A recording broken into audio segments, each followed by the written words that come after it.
The puppet show. Octavio's puppet show. Octavio's puppet show. Yeah.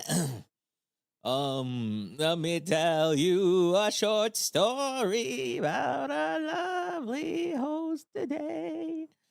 He once was very lonely and played puppets every day. They gather around and told the short stories all over bay. Whoa, whoa, whoa, yeah. Why is there no sound? Why is there no sound? There really is no sound. Wow. Ooh, there really isn't. Whoa.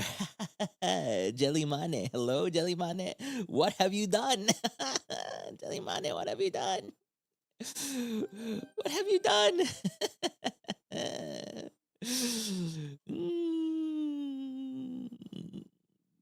Octavio's puppet show. Octavio's puppet show. Octavio's puppet show. Octavio's puppet show.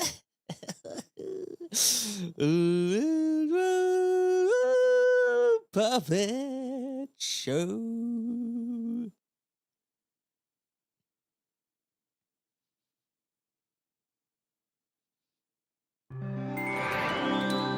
Hello, everybody. What's going on? Welcome, welcome. Hi. Hi, it is I, the opulent octatonic operatic puppet version.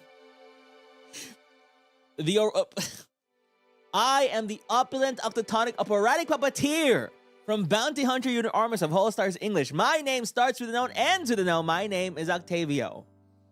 What's with the switch up? I saw puppet version in chat, and I was like, puppet version? What?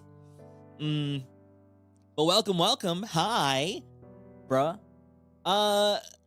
What the hell? I should have checked first. I should have checked the video first, right? Now, wait. So can all of you confirm? No BGM as well. The BGM is here, right? BGM is here. Can all of you confirm that all of the files in the premieres had music? They all had music, right? Pretty sure. Pretty sure, yes, yes. Oh, okay. Yes, they, oh, woo, woo, phew. So maybe this means, oh, maybe you didn't check before uploading? No, I just uploaded all of them, So maybe this means that was the actual file that the animator sent us without the music, and I still need to add the music to it. Now I see. Now I see. Thank you, Jellymane, for punking us for the April Fool's joke. Could you imagine all of them muted? That'd be funny. That will be a... Is this an out-of-season April Fool's joke? Right. So, enjoy the new version of Octavia's Puppet Show. Yeah. What do we call that version? Sad version? Octavia's Puppet Show sad version? Probably. Something like that. I'm so sad. He's not like other pranksters, yes. Acapella? We already have the acapella. Muted melancholic version. Pranked April Fool's version. Oh, April Fool's version. Octavia's Puppet Show April Fool's version. Ooh, yeah, there's no audio. Ooh, tell you a short story. I gotta upload the... You know what? I was about to upload a separate premiere. Like, after String Theology, I was supposed to upload the Puppet Show as the premiere after the String Theology thing. Good thing I didn't. Now that I think about it. Now that I think about it. Good thing I didn't.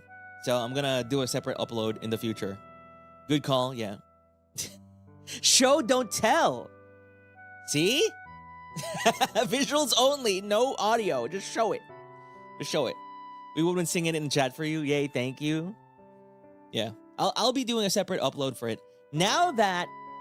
So here's the thing that's been happening. Now that string theology has been released, I can now really just post anything I want in terms of original music. However, I don't think that... I can post whatever I want as original music. However, it's up to me if I would like them to be kind of registered, copyright registered, something like that, so you can have it on Spotify, stuff like that. But I feel like there's a fee for that, but I don't know. I'm still asking Jellymani for all the details about how that works. But basically, I really couldn't release any of my original music because the kind of agreement is the first original song in cover is the one with the kind of like the budget, so to speak, right? So whatever first original song you have, the budget is gonna be used on that. So if I was like, yeah, I'm gonna release Jatai first, they're gonna, okay, use all of this money on Jatai then. Like, okay, all right. And I'm gonna tell you, this song has been ready for the past maybe 5 months, 4 months, 3 months, 4 months, something like that. Yeah. And I've just been waiting for the correct time. I've just been waiting for the right time. Remember around those few months ago, that's when I was talking about just waiting for correct timing for things, right? So I waited for the correct time, which is the 3D showcase. Not even my anniversary, not even my birthday or anything like that. Not even the outfit reveal. It had to be on the 3D showcase. Yep, I can really hold my piss. And the Kingdom Hearts anniversary, true.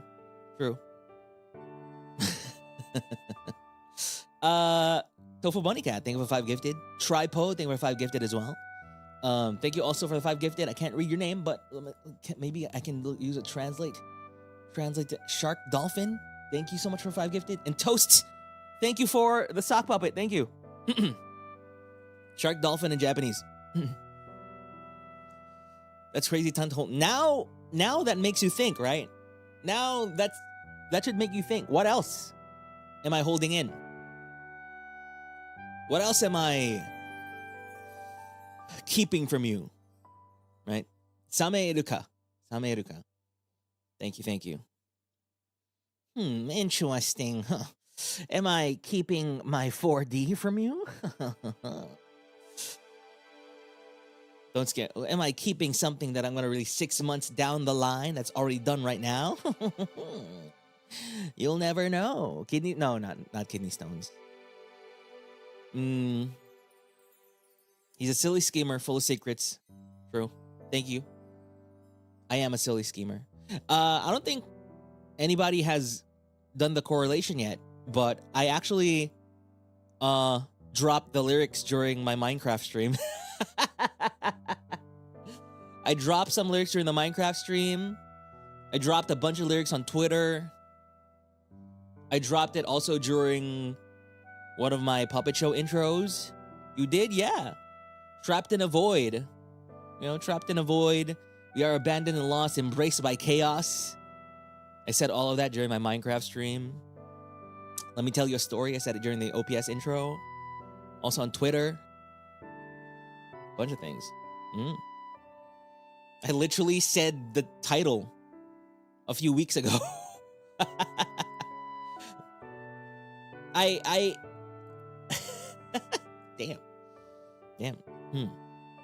However, people, you know what? The title was out there already a few weeks ago. However, people have been, these two words have, I'm convinced these two words have never been next to each other in the whole history of humankind.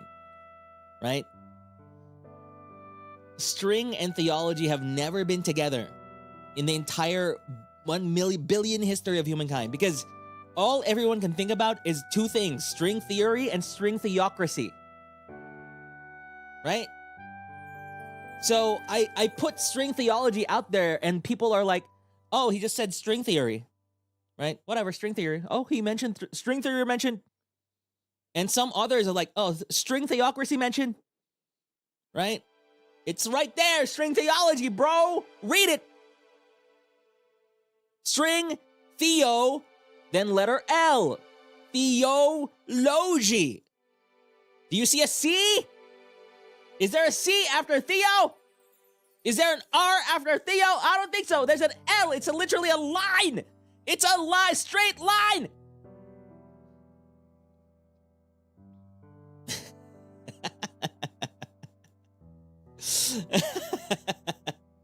Theo, straight line, bro. Puppets can't spell? Well, now you know it's legit. Deny it all you want. It's real. Theo, straight line. Remember it.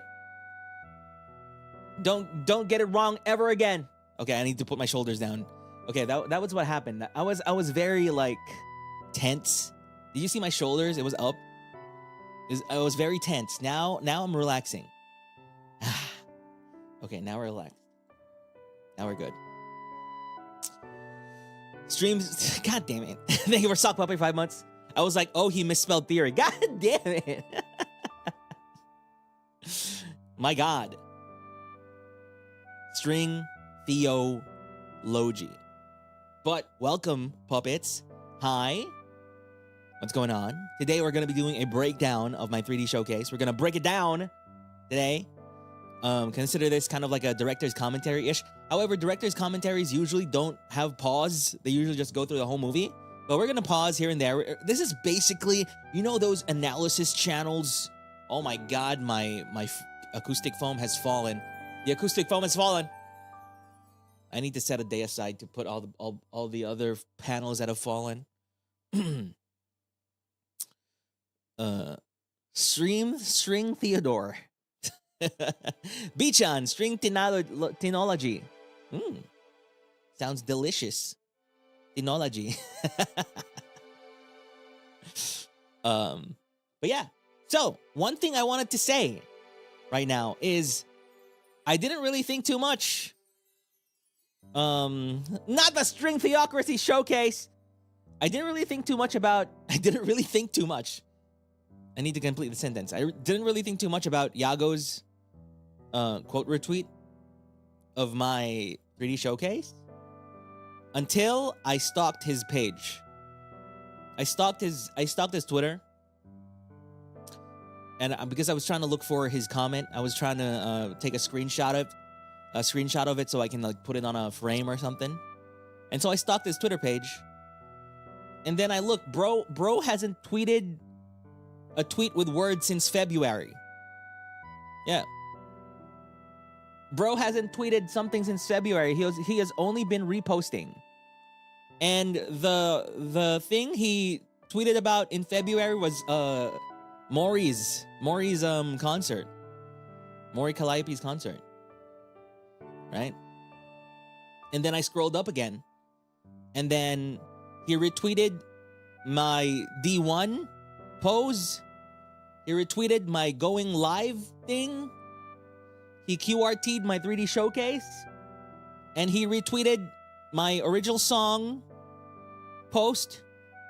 He tweeted one more thing. He retweeted one more thing. He has 5 tweets dedicated to me. Yeah. He has 5 tweets dedicated to me. And then I was talking to Tokimane. Right? I was talking to Tokimane. And then Tokimane was like, did you apparently some other staff person in the studio talked to Tokimane, and they were like, Tokimane, did you see Yago posted about Octavio like 3 times? And that's when I started stalking Yago's profile just to see. Apparently that's a anomaly. So thank you, boss, for QRTing my 3D showcase. And I see that we've reached 50K views on that, which is pretty good. Which the jump in views is pretty great. I feel like we doubled. I feel like the views doubled since our premiere. since the showcase. So that's all through word of mouth. People getting interested because of all of your promotion and all of your posts. Thank you, Octoposse. And this is your April Fool's joke. You're great. You're great. You're amazing, Octoposse. You're the best community this world has ever seen. Don't say jerk.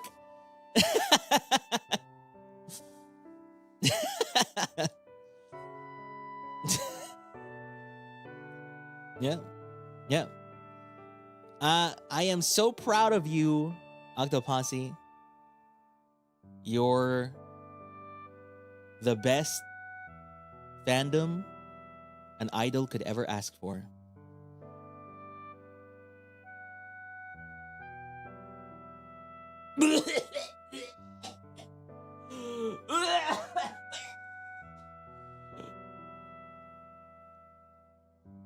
Okay.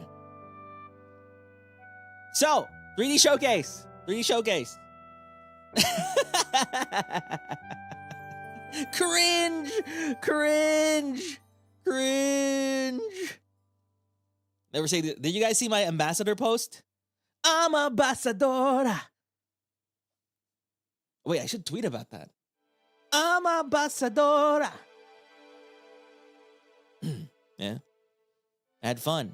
It's so funny. Did you see my video message on the Instagram account? That's like two sides of me. My written introduction was pretty cool, and then my friggin' Instagram video is like it's like I'm doing a speech at a world convention, you know, World Health Organization convention, right? And you know why? It's because my face is showing there. It's because they show my face. Whereas for text, it's just text. But for the video, you know, you can actually see my face. So I'm like, thank you. It is my pleasure to be the ambassador of this year's HoloLive meet, and I will do my duties to the best of my ability for God and my country. Right. Jelly, thanks. Knees fun. Thank you. I'm glad you like the knees, bro. I have to say, the managers really fought for those knees. The managers fought hard for those knees. They pinned me down and told me, Octavio, show your damn knees. I was like, what? And I'm like, they fought for my ass and I still don't. Hey, Beryl, hello. Yeah, they pinned me down because I was like, I saw the art and I was like, put pants on that guy, right? Can you guys put some pants on that guy?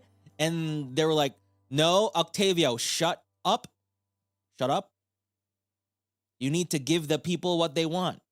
Knees, shorts, right? And I'm like, no, but you know, pants, I look like Frodo if I'm wearing shorts. And like, no, you don't. You must show knee. I'm like, okay, fine.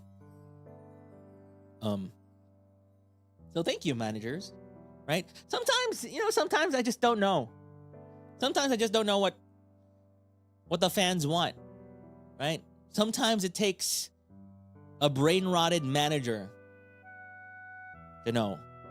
Brain-rotted managers, right? To know what you want. Thank you for the congratulations, Baul. Thank you. Thank you, brain-rotted managers. Starts with a fro and ends with a dough. Frodo. Ankles next, please. Bro, you're gonna see my whole body. Next thing you're... Peanuts, please. Okay, let's watch this showcase. Okay, showcase time. So...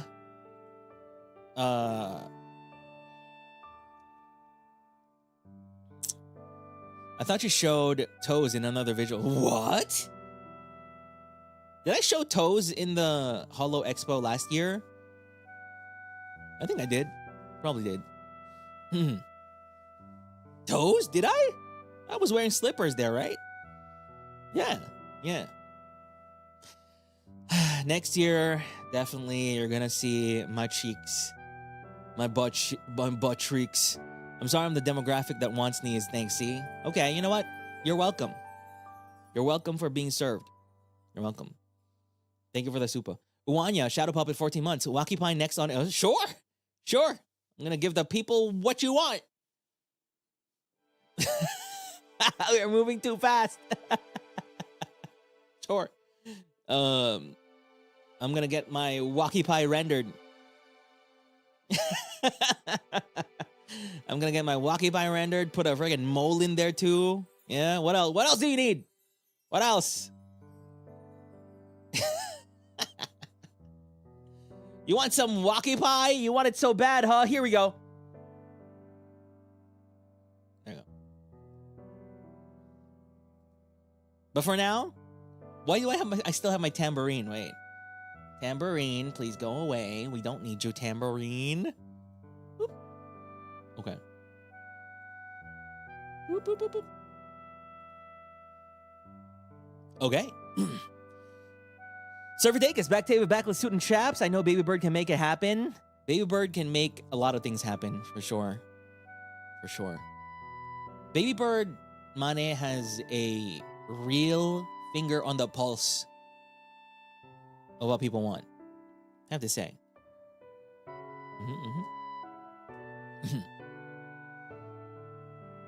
Okay. So, 3D showcase. You know what? Because Bettle's here, I actually got some cool advice from Bettle leading into my 3D like a few months ago. I asked him, bro, how did you do your 3D? Because when it comes to the 3Ds and stuff, I wanted mine to be most like Bettle's, right? Yeah. Because as I'm sure you've seen a bunch of similarities, right? A bunch of those are coincidences between me and Bettle's 3D. And also because I think that me and Bettle have the same director. Me and Bettle have the same director and team. So I wanted to know, Bettle, hey, how'd you do it? How'd you do it? Right? And he basically said, it's basically like you're in a film. You're an actor in a film. You memorize your lines. You memorize the script. You practice. And then you do it. Right? So, yippee! And that's what I did. Maybe I did it a bit too much. Maybe I did it a bit too much. I was acting maxing. But I'm happy with the output, the final output of it. And also leading up to this, I wrote the whole script. I did tell you already, I wrote the whole script on a 3 a.m.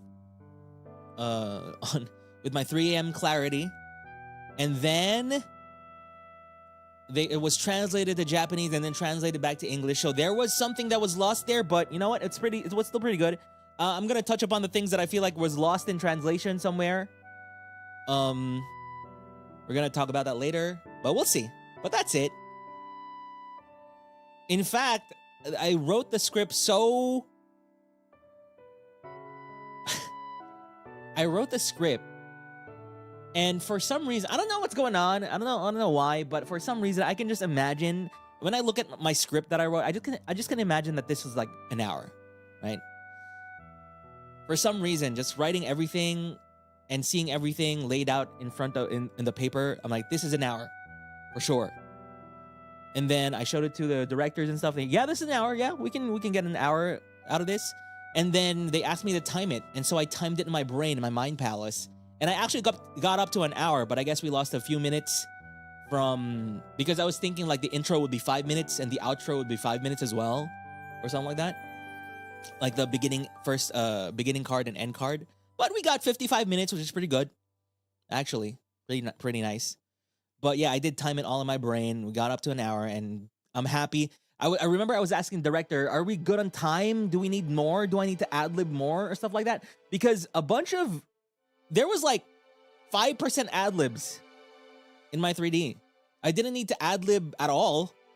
Just a little in between, you know, when they were flipping the script and, you know, when the script was scrolling and I couldn't read a script at the time, I was kind of ad-libbing in between. But yeah, that's pretty much 95% of my script intact. Yeah, so pretty cool. And the setup was, you know, we have the 3D studio and they have a bunch of monitors on each wall. They have TVs, big TVs with a script on there, and also a view of the world and the camera angles that are being used, so we can see that everywhere. So even if you're not looking at the front of the stage, you can still see the script on the left, right, and back sides if you wanted to. So that's pretty cool. So yeah, let's do it. Now the poses. I workshopped the poses with Jellymane and Tokimane. I got a bunch of references from Pinterest. And basically, at the end of it, I just wanted to show every part of the body as much as I could. The first pose was all about the ball sign, right? That was a fan service, ball sign. The second pose was all about the strings. And I asked them, can you have the strings wrap around the fingies? And they were like, we'll see, we'll see. And then they actually had it all just wrapped around the fingies, which I was super happy about. And then the third pose was all about the diamond back window and the cake, right? And also the coatless thing, just so you can see more detail of the back window, because people like the back window, right? What cake? There is cake! Shut up! Then the D1, the last pose was all about the little magenta soul underneath the shoe. Here is what's going on, right? Here's what happened. Remember, way back when I debuted, hey Najime, thank you for the cake, thank you. Way back when I debuted, I asked, can the underneath of my shoe be red or magenta? And they're like, nope, the underneath of your shoe is just, you know, the silver, black silver. So stuff like that. Okay, whatever. And then I kept asking for magenta. I kept asking for red underneath my shoe. And then the mission file A had red underneath my heels. And then when I got my 3D, I was like, bruh, you added the magenta underneath the shoe? Thank you. Thank you. Thank you so much. Love that. Love it. The magenta, you know, the red magenta underneath the shoe is, of course, a Louboutin reference as well. But more than Louboutin, more than that, it's a Noctis reference from Final Fantasy 15. There is cake, a sheet cake. Shut up. F15. One of the things that was pretty cool, very cool about the first, like, images of Noctis was the underneath of his shoe is red. And I was like, damn, that's pretty cool. And I never moved on. Now I want red underneath my shoes all the time. Okay. So let's start. I'm just going to play here. You can't hear the music. That's intentional. You shouldn't. Because I don't want to be DMCA'd. Twice. Thrice, actually. Will you ever drop the 3D poses? Yes, I should. I will. If you want to follow along, I mean, the video is there if you want to follow along. I'm pretty sure some of you have watched the 3D showcase for so many times now that you can hear the music in your brains. And that's me. I think I've watched this 3D showcase like maybe 50 times. Like leading up to the showcase, I have reviewed this video maybe 50 times. Every morning, afternoon, evening, before I sleep, I watched it. And I was looking for camera angles, things that need to be changed, things that sounded weird, things that looked weird. Right? He memorized the script too. His own biggest fan. Are the filming techniques you reference by names exactly where they are? I didn't really specifically asked for, let's see, how do I say this? You know, in the end, I'm still just the talent, the actor, right? I wasn't really the director of photography. I wasn't the cameraman. I wasn't the, the creative director guy, whatever. But all I really told them was that I want fixed camera angles, right? There are very specific camera angles here that I asked for, right? I want fixed camera angles. I want less of the hand cam. Although I do like the hand cam, depends on the shot. But I also really don't want the type of 3D camera where it's connected to one part of your body, right? Where the 3D camera is focused on, let's say, the face. And then when you move the face, the camera moves with the face. I hate that. None of that. And I don't think there was any of that. Yeah, I don't like that because it's very video gamey. Yeah, I don't like the video gamey aspect of that. So here, OPS, 3D OPS. I literally just asked for a guy running in the foreground. What I was expecting is we were going to film me running on a green screen, and then they're just going to put like stock footage behind. Now I'm going to pause here. I remember back when we were doing we were conceptualizing this. They asked me to retrieve all of the stock footage that I used for my first OPS intro.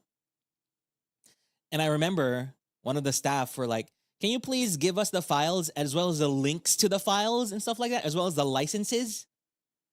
And I was like, sure. And then I gave it to them within like 15 minutes, like all of them. How many files was that?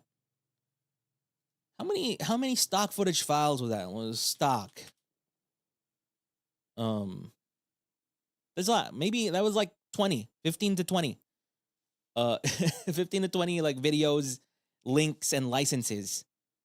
And they were like, bro, oh, what? Wow. How'd you get all of these? And fortunately, I just have a list. Fortunately, I just have a list of all the stock footage that I used during my debut. Because I was going to debut in cover, HoloLive, HoloStars. I wanted to be safe, right? Because everything needs to be legal, right? And so I just had everything just there. All I needed to do really was find the link. Well, find the link. No, download the licenses. Yeah. But the thing about the stock footage is that you can use it, during the time you download it. So I needed to download it again to get a new license for it to be used for this. However, that was when the concept of it was supposed to just be a guy running, and then you see the stock footage behind. However, it turned into something more. And thank you, Octaloid, for going full send on this animation. Everything. These are all 3D backgrounds, right? I think the only thing they used was the curtain opening. They modeled a bunch of different puppets, the Octavio puppet, the messed up Octavio puppet, all these dead puppets, and then they got the model for puppet themselves. And what I was expecting here, Armis was going to show here. I was not expecting this. Yes. It's so good. Then I think the background here is the Starcore background. Starcore background. And then this news background. I think you saw this news background during the Tempest mini live, right? So it was using assets we already had. And then this is a new detail here, which is the puppet getting Octavio to the stage. And this is, I really like the kind of creative liberties that Octaloid added to the whole thing. You can tell that the storyline of this whole thing kind of changed, actually, right? Because they basically changed the storyline by a little bit. So before, it was literally just, there was a show and there's a kid who wants to watch it. And then in the original, Octavio was just walking towards somewhere. And then he meets the dead puppets, right? And that's just basically to say that, hey, he hangs out with these puppets and that's that. Armis wasn't present as well during the campfire scene. But then the dead puppets in the original changed to you guys, which you didn't have a form back then yet. So that's what I was referencing. The audience that was watching the puppet show, that you guys are here now, right? And then cue to repeat everything for the original. Then you see the stage and everything. And then I show up in the stage and the puppet show starts, right? But then what Octaloid did here is he changed the storyline a little bit, wherein instead I'm running to the stage, maybe because I'm late. Maybe because, the audience expects me to be there and I really want to be there for them, right? And then on the way to the stage, I fall down, but then Puppet comes and saves me and helps me to get to the stage, right? That's pretty cool. That's pretty cool. That's very sweet. That's a sweet little twist on the Octavio's puppet show. So thank you, Octaloid, for that.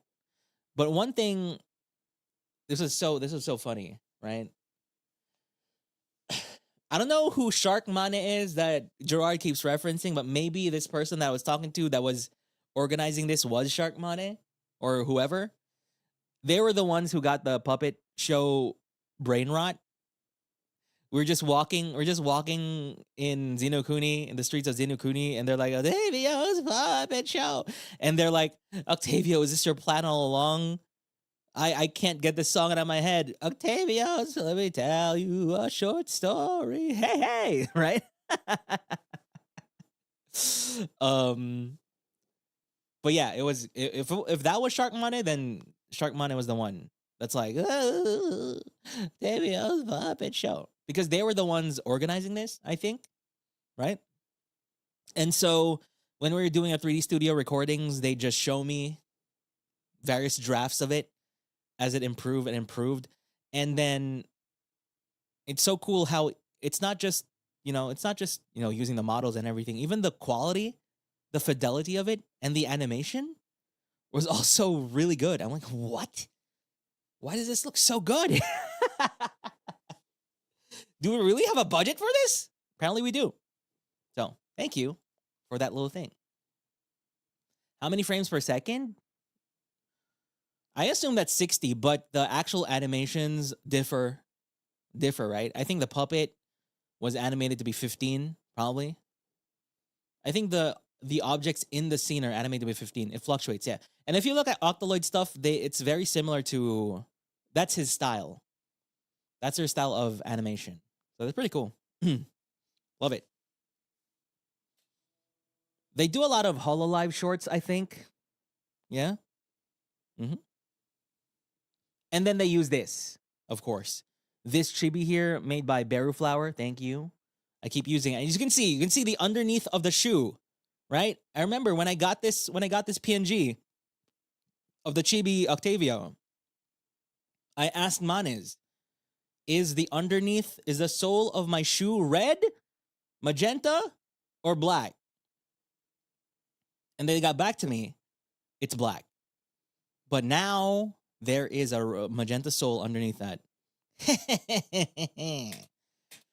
Now, one thing here, you can see the clouds, right? The clouds at the outro, the Octavio's Puppet Show screen with the clouds. So basically, I wanted a little continuity there because we're going to start in the clouds for the start of the 3D showcase. So it's like that's the cartoon version of these clouds, and then now we're here in the clouds.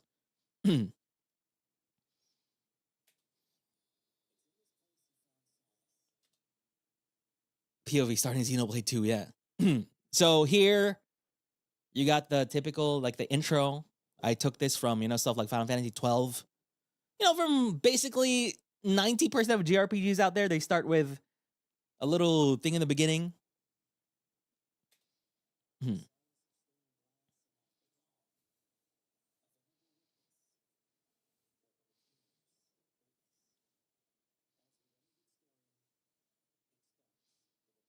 I know the Kingdom Hearts intro had a more stormy, dark, stormy scene, dark moonlit cloud scene.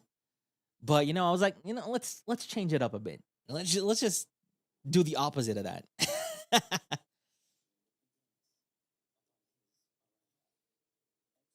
So this part here, excerpt from the Puppeteer by RV, it's literally just taken from Final Fantasy 12. Because when you play Final Fantasy 12, they have this whole thing where they say whatever story beat, right? And then in the end, excerpt from something something of something something. So here. Now, RV, as you may know, right? Just a little wink wink nudge nudge to those who know. This is Ryback Valino, aka Bactavio, wrote this. Now, okay, I'm just gonna give a little disclaimer here, right? I might talk out of character, okay? Just a little disclaimer, because we're doing a commentary of the thing. It'd be hard for me to be like, oh yeah, I'm just gonna just a little. I'm just gonna talk out of character just to discuss the things that are happening in the 3D. Okay? No, stop. No, yes, this is actually yeah. No. Thank you for gifted membership. Thank you. No, I was actually in the clouds. Yeah. Just for this stream, okay? Just for this stream. So RV. Now a bunch of people are thinking, whoa. So no, I feel like some are thinking, like, what? Huh? Wait, Ryback Valino met Octavio? Ryback Valino knows Octavio? I was like, And in my mind, I'm like, this could also. I don't really want to spoil too much, but basically, this is just an excerpt from a writing that conveniently could work here.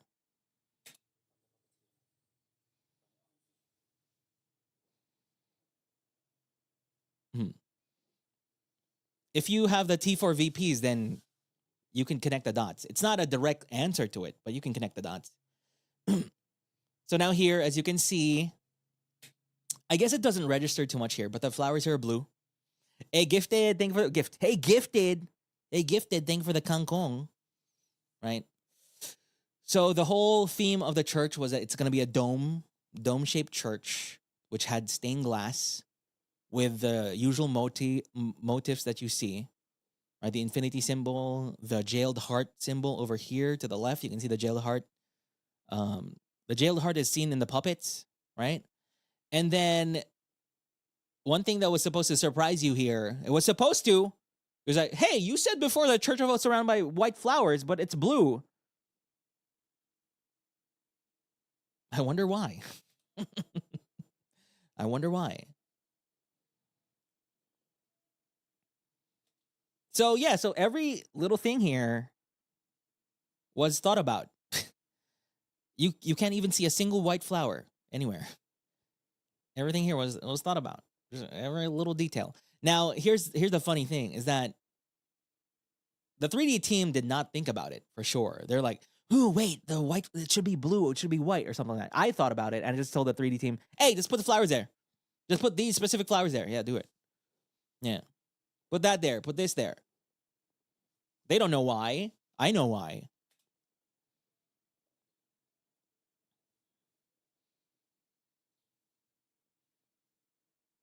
And you can see here the stained glass. Now, this is pretty cool, the stained glass thing. All I really told the 3D team, stained glass with the flower motif, infinity motif, stuff like that. But then I wish I could show you the concept art. These guys actually make concept art of the stages before they make them. And I don't know, their artists are pretty great. I have multiple variations of concept art for the church, for as well as the stained glass Station of Awakening thing. Bro, it's so good. Even there's like concept art of the puppets, like sitting on the pews, holding blue flowers. I don't think it was able to be made though. Yeah, I think it became light sticks, but Yeah, they were holding blue flowers at one point and was glowing. It's really cool art. I wonder if I can show it to you. We'll see. I might ask if I can show the cool concept art that they made. Yeah.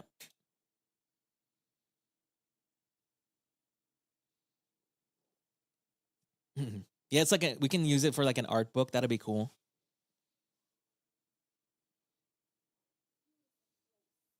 So this was the very first shot that we did. Like, oh wait, did you guys notice me walking into the church? Right? There were steps. There were little steps there. The actual set did not have steps. I just had to like mime there being steps and do a little skip. Now this is the first few shots that we did, and I was a bit shy at this part still. I didn't really know what to do in a sense. But I tried. I tried my best. Now, all of these takes here, mostly on average, just 2 takes for all of them, which is pretty cool, actually. I don't know. Pretty cool.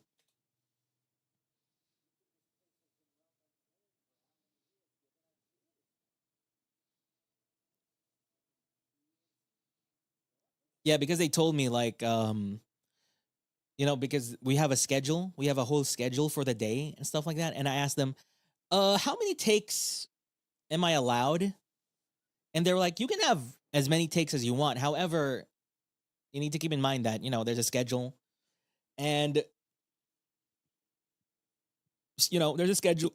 And if you take like 10 takes, 15 takes, then that might sour the mood of the whole team. Especially if you're asking for a retake for a very small thing, right? So I really tried to do it in 1 take. If I couldn't, I'll do it in a 2nd take. If I really couldn't, then a 3rd take. But on average, this is 2 takes. Yep. Yeah, you get your block of time. Yeah, you basically have the whole day, but the whole day is divided into segments where you do this shot. Next day is next hour is this shot. Next 2 hours is this shot. You know, stuff like that. Oh, take VO.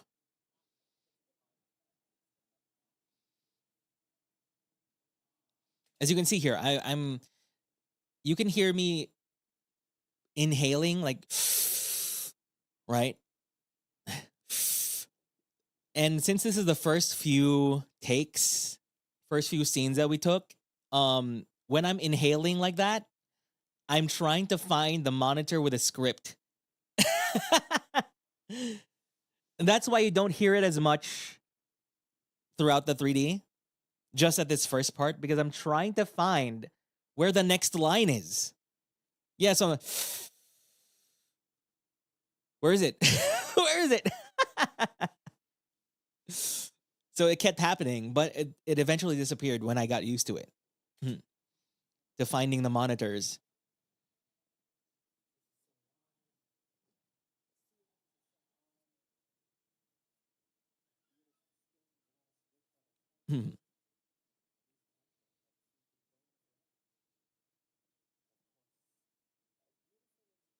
Now, you probably are wondering, right? I mentioned here that, oh, I can't believe that no one else knows about it, right?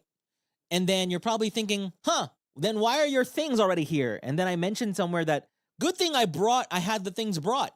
Now, in my mind, I just had like people to bring it there. You know, Lala Move. You know, I just had a Lala Move moment. Can you please bring my things from my room? And that's it. That's the only explanation I have.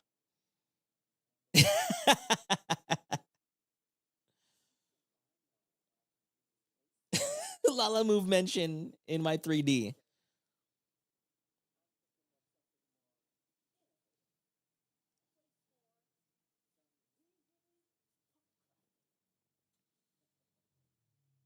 This is pretty cool. I really asked for a spotlight in the church. Here's one thing. You know how in a lot of 3Ds, especially with the engine that they use, the lighting is very flat most of the time, right? I feel like that'll be remedied with the eventual transition. Hopefully, the transition of everything to Unreal Engine. Did you guys see the Sakura Mirage Regloss 3D? Hopefully, when everything shifts to Unreal Engine, I mean, that's what I hope would happen. We'd get better, less flat lighting and more, more stylistic lighting. I really asked for, can you please dim everything else by a lot? Can you please make everything darker? Now, however, it wasn't super possible. This is the darkest I think they can make it for the purpose of this, right? So I'm like, yep, whatever is the darkest that you can make it, please do it. I need the contrast here. So that's great.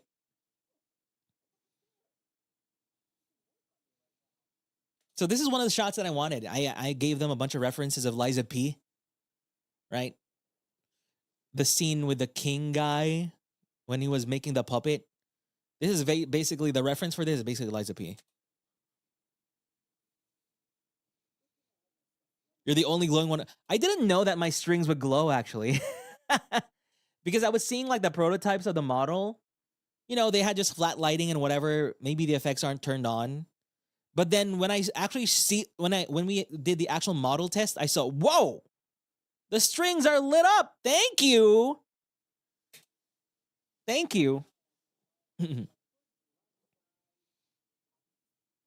Now, for those who know, this little puppet here, this soldier puppet, is the puppet in the mascot animation, the mascot reveal animation thing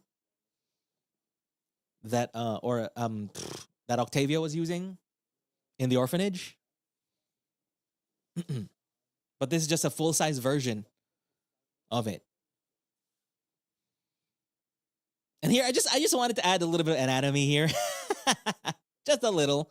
Synovial hinge joint.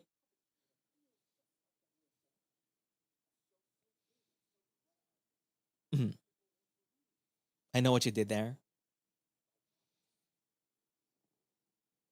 So yeah, so if you're into the lore and all that, there is a reason why that soldier design is smaller and this one is bigger. Now, why is it a soldier? Here's the thing, right? Here's the thing. I couldn't really design my own puppet. If I could, I would. But instead, we just chose like pre-made assets already. And this is what I chose as a pre-made asset. So now why is this also in the mascot animation video? Now, here's the thing. I chose this before the mascot animation. Yeah, I chose this model before we even talked about the mascot animation. And then, so when the mascot animation was brought up, I was like, hey, I have a puppet in my 3D to use in the mascot animation. Right? I think in the mascot animation thing, the initial draft that was sent to me was just, those model things, those pose model things that you buy for art. Then when I saw that, I was like, can we change that to this model that we had for the 3D animation concepts? And yeah. You can see how awkward I was here. I was with a to walk, I stepped with my left foot and then I moved with my right and moved my left hand because I was like, I still wasn't sure how to move. I'm going to do it again here. I'm going to show you. I'm going to step with my left and move my left hand as well. See?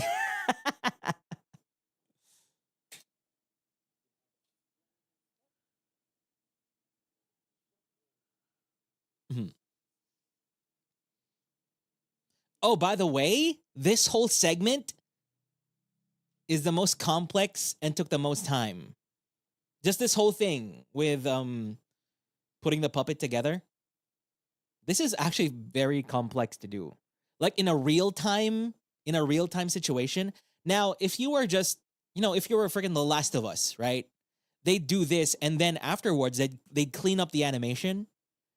They'd like actually put a bunch of new animations and stuff to make it look really cool. But if you're just gonna take what you shoot, then post it, it's a bit more complicated. And I think this whole segment here took like 3 to 4 hours to do. Hey, Camellia, thank you. To Octavio, thank you for being here, Camellia. Camellia, I can't believe I know you. I can't believe I talked to you and know you. You know, Camellia is in the Nintendo Direct, by the way. No, yes, he is the C button, but also he was in the Deltarune trailer. Yeah. I can't believe I know you and I talked to you in a place, in a restaurant, face to face. I can't believe this. Now I gotta play it. Now, you guys have evidence of me and Nix's stream where I was like, God damn, the music. I didn't know it was Camellia, okay? I didn't know it was Camellia doing the music. And I was like, bro, the music in this is so good. I said something like that. Mm-hmm. Recommended thank you. Thank you. So yeah, so this whole thing took maybe 3 hours, 3 or 4 hours. Because they were for me, I was mostly sitting around. I was mostly sitting around. And then they actually had a styrofoam puppet in the middle. Right? They had a big styrofoam, just really DIY puppet in the middle. And then I was holding like styrofoam arms, right? Now, the thing that was complicated here was pairing the 3D model to the actual item in the real world that I'm holding. And how am I gonna place the thing on the styrofoam puppet, have it stay there, right? And then when I release it, it's gonna be connected forever, right? It was a bit complicated. It was more complicated than expected. But we were able to do it eventually. It took so long. But it was fine for me because I was just resting. I was just sitting around. But the 3D team was probably like burning their brains to make it work. So what happened here is that, you know, there's a bunch of people. There's actually a bunch of people around me here. They're like 2 people to the side of this styrofoam puppet. And what we eventually basically did is when I place the arm on the puppet, I needed to look at the screen across me to make sure it's positioned correctly. And then a ghost dude exactly would hold the arm when I place it. I wanted to push the puppet a little bit so it'll move just a little. And then the person would place it. Boop. And then once it's placed, they need to toggle something probably inside their 3D studio to replace the thing that I put with the actual arm in the model so it doesn't move anymore. Right? And it's that, but this whole scene, right? It was pretty cool. Yeah.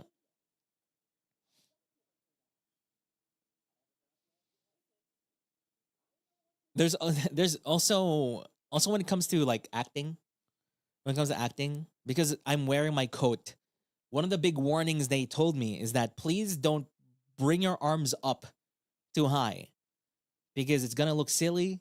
The coat is gonna go up. Can't really do much about that, right? So the whole time I was also conscious about keeping my arms down. And that's why I was able to do a lot of arm movements and stuff. Now, here's a thing, right? When it comes to body acting, I knew here was the expectation. This is another one of the things that are like, you know, there's an expectation here for 3D Lives. The expectation is you're probably going to jump around. You're probably going to really move your body around. Let's just overact everything. Maybe shake your butt, right? But in my mind, I was like, no. None of those work for, first, my character. None of those work for my story as well. Right? Now, I'm sure everybody would I'm pretty sure everybody would just jump around, just really show off that they can move their body and stuff like that. And I'm like, no. I'm going to act. I'm gonna put more effort into like the body language, the body acting, rather than showing off the movement, like showing off the range of movement. So so that's why I was like, this is the complete opposite of, you know, even Ruse's one, where Ruse was just really just kind of extending that range of motion as far as he can. He was jumping around. Even Gerard was moving so fast and doing a bunch of things. And this is the complete opposite. Even Gibby, actually, this is the complete opposite, where it's just small, twirly, calculated movements. So you can see, like, even there's a lot of finger movement as well, right? Yeah.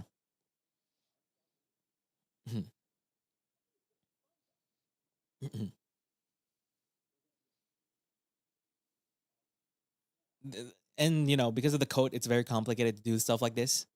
I wanted to go closer. However, I would clip. There'd be a bunch of coat clipping on Forge. And there was right there. I can't see that, but there was right there.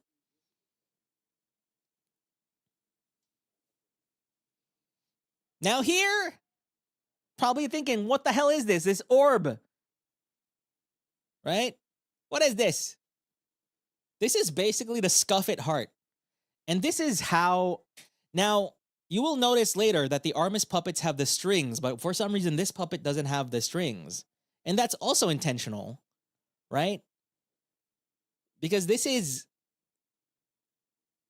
this is the extra thing that Octavio can do, right? We don't have the jailed heart stuff for nothing.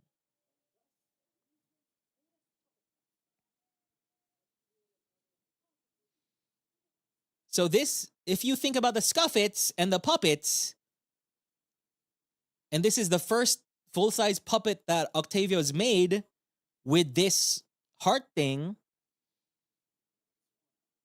then that implies that there is some sort of soul, heart in this puppet.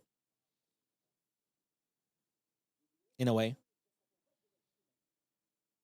Maybe a bit more primitive, a bit less advanced than the puppets. How do you gain these souls? They die. A soul is literally going to Iceland, and the flight was canceled, and they died, and then put them in a puppet.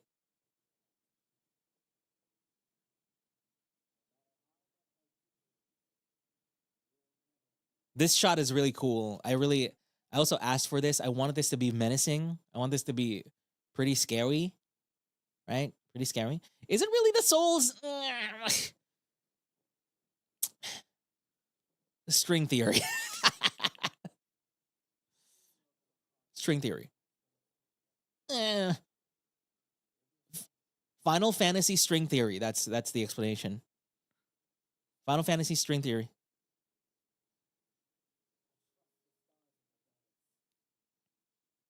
Now, a bunch of people were saying solo leveling with the Arise and stuff. And like, bro, no. Solo leveling is a freaking baby in this whole media fantasy terminology, whatever. Solo leveling didn't start nothing. Arise, Awaken, whatever was a thing before. This whole scene was a thing before solo leveling. Screw that. I'm not referencing a new ass anime manga in the past 10 years. Arise isn't something new. I've been a fan since your Hollow Hunger. Code 3 was a unique experience. The original song. Thank you, Chosen Keeper. Thanks so much for the orange chupa. I'm glad you enjoyed everything. I haven't even seen solo leveling.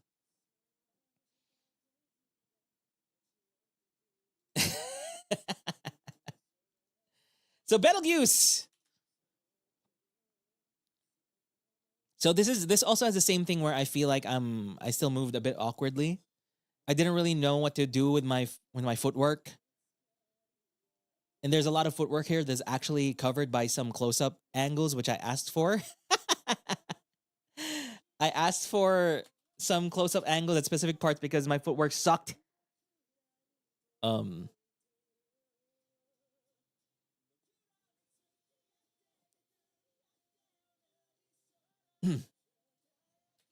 So yeah, so the reason I chose Betelgeuse is I think I wanted to start the showcase with a song that's very easy. Not easy to sing, but easy on the ears. You know, it's just pop. It's a pop kind of ballad, upbeat ballad-ish. I didn't want to start with, you know, a freaking deep cut Vocaloid song or something like that, and people go, what? Actually, that was the whole thing for this whole showcase. I didn't really want to use complex songs. Thank you for the stock club, everyone. Thank you. I wanted songs that are enjoyable for most people. That could be enjoyable for a lot of people. Except for one specific one.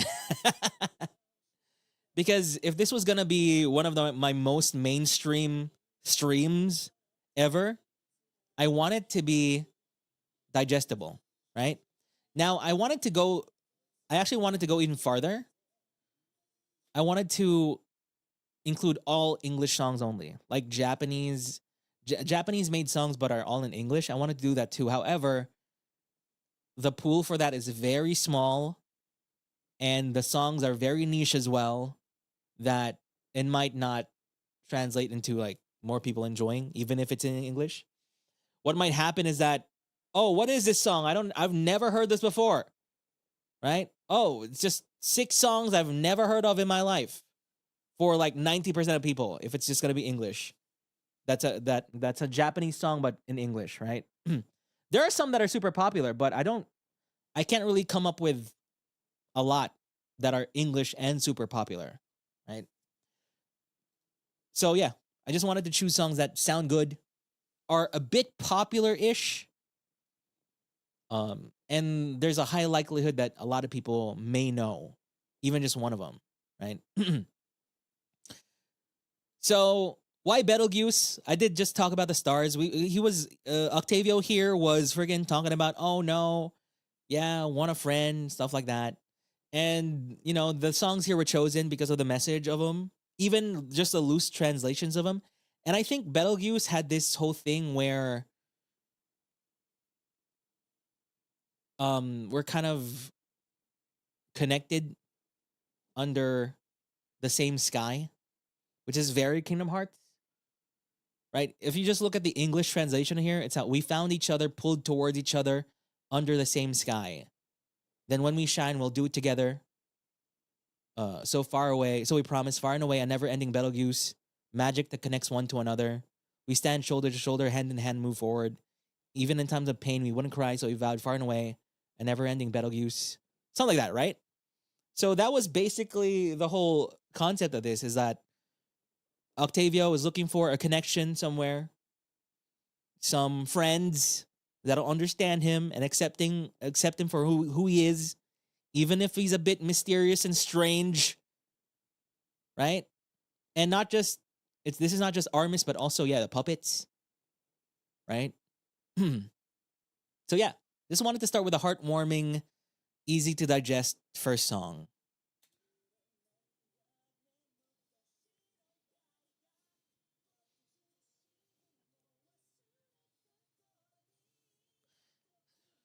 Now here's one of the camera angles I wanted, where because the initial camera angle for this was really far away, like a wide angle. But then I was like, this is the start of my choreo, which is gonna surprise people. I wanted you to see the little flick I do with my left arm. Ooh. Oh no, it's so glitchy.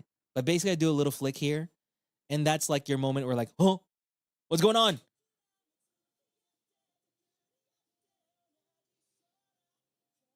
Now this choreo, I asked for just a cute choreo. It's a cute one.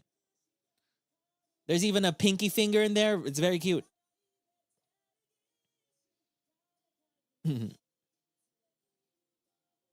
Now here's one thing.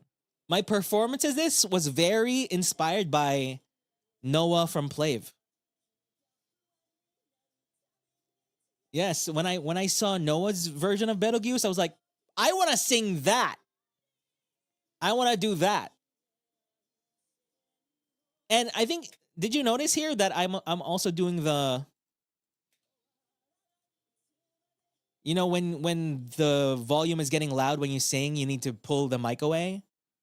I think that's what I noticed from other 3D showcases, is that they don't do that technique in a way, because you know, these songs are pre-recorded. I recorded this last year actually, the vocals for it, and one of the things that kind of ruined my immersion a little bit in some of the 3D showcases is that the mic technique isn't there. There's no proper mic technique. So here I tried my best to do like proper mic technique so you can be a bit more immersed. Now, as you can see here, the komane, zumane, right? See, I pulled the mic away. And that's also what I noticed from Noah Plav's version, is he does this.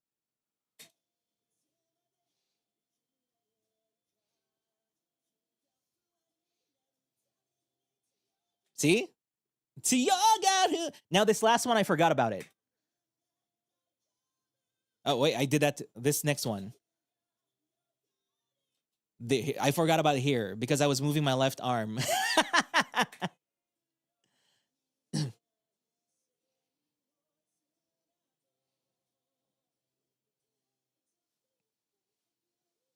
And I actually learned that from my vocal lessons as well. Now this is the duo thing. Tokimane is the puppet.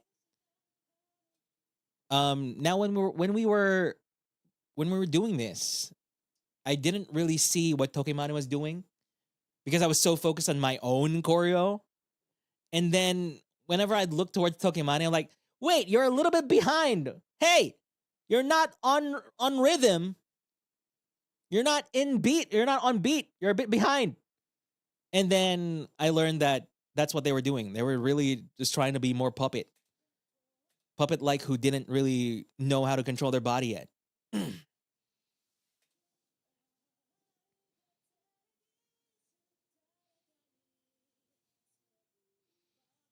I remember when I asked for the choreo, I was like, a choreo for two people with a song, non-romantic. Oh, did you notice also here? Where was it? The lighting dims. It's so cool. You know, I didn't even say this. It's just the directors and the 3D staff that did this.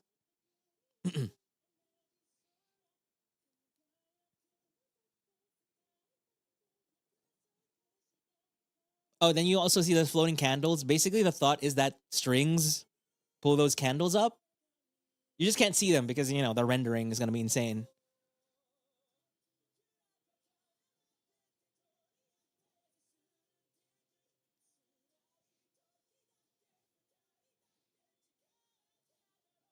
The peace wink was planned. Yeah. Of course I planned that. I even asked the staff, is it appropriate to wink here? Is it appropriate to wink at this lyric? And they're like, yeah, sure.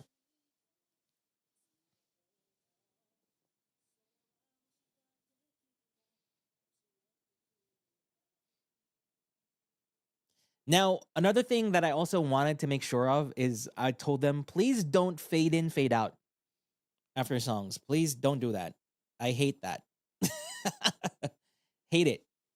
I need continuity. Right? Now here's the thing. I love freaking segueing into my songs, right?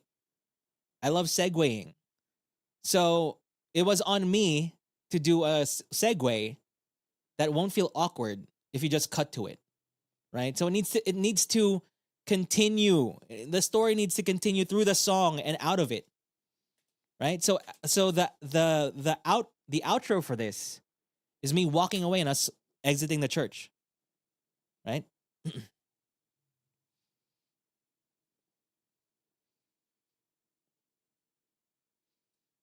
It's not just fading out.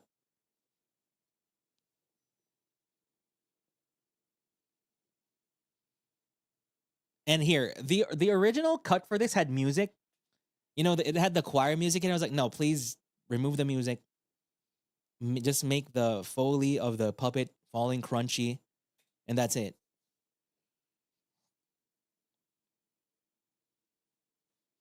And then intro with a thunder. Yeah.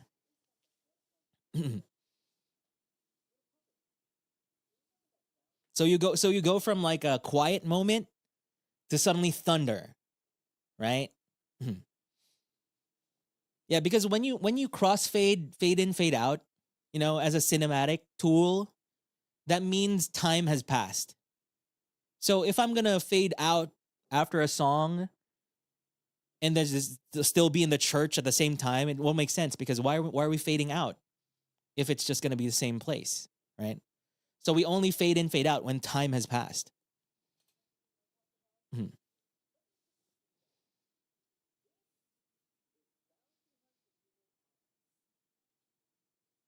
Then here I asked for like muffled rain, muffled ambient rain here.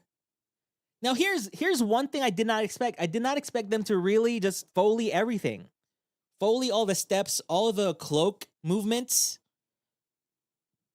right? And everything. But they really did it.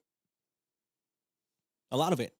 And it's, I think, more prominent here because the vibe I wanted for my, you know, for my scenes is quiet, right?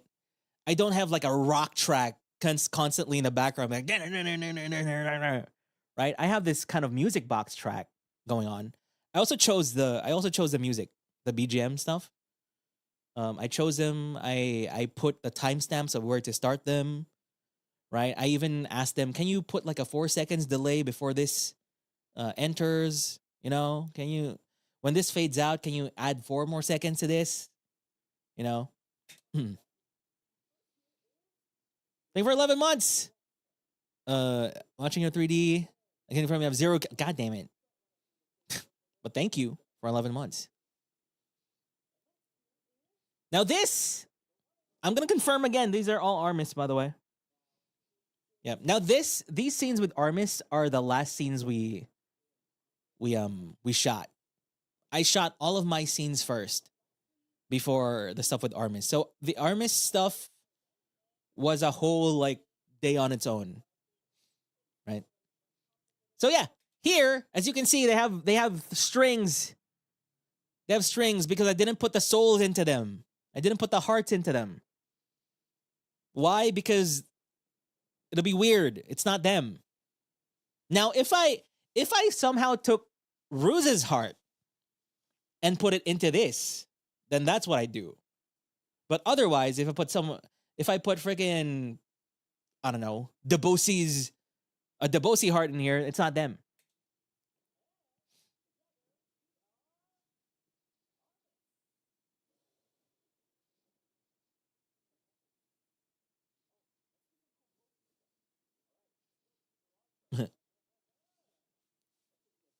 Debosis. Now, I did send them the dances, right? I did send them the dances for them to copy. But the thing that wasn't, the thing was spontaneous here was when they're going to stop. And I did say the whole idea for this is for them to do this without laughing, right? Now, it doesn't register to you guys, but for us, it was so funny. I mean, it was funny to me. Everyone was grunting. Everyone was breathing heavily, right? Because here's the thing. If my mic picks up their voices, my lip sync will trigger, right? My lip sync thing will trigger. So they really should not talk. Like the way my mic was calibrated this part, it will trigger. So they really needed to just lock in and not laugh.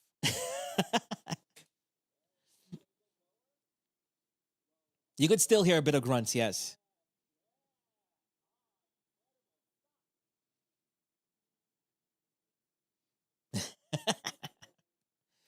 I actually had a shot here which had Gerard's hands on the floor. The first take of this had Gerard's hands on the floor. and actually like grinding on the floor. Unfortunately, it needed to be cut because of the clipping issues. Unfortunate. Yeah, so imagine him in all fours and he's doing the badots, right? With his knees going in and out. Yeah, it's lost media now.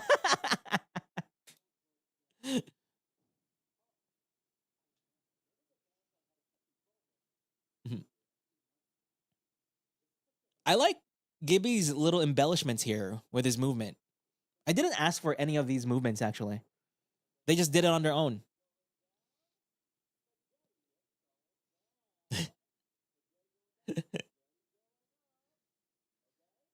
Yeah, they immerse themselves as a puppet with strings. Because I didn't really want to direct them. I didn't really want to be super, do this, do that, do that, do this. Like out of, like off camera. They just do whatever they wanted. And they did pretty great. Yeah, I didn't want to be nitpicky and be like a, I found this part. Ruse's back here is so funny. I don't know what's going on. Like, why is it so intense?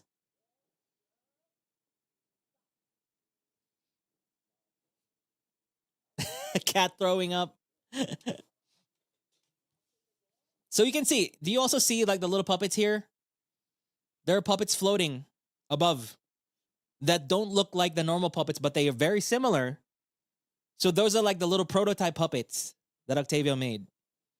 Just a little Octavio, just little puppet, kind of like the teddy bear with a corruption beast mask thing in my stinger, my outro stinger. Yeah.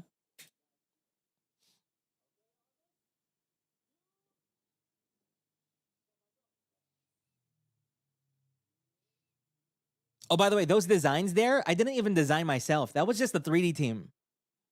The 3D team just included that in their concept art. And then they made it.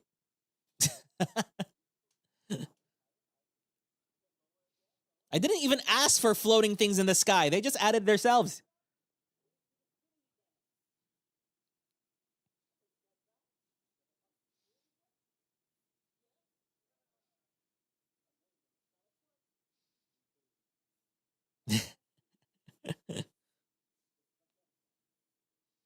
Now, I feel like my movement here was a bit better. Was definitely better.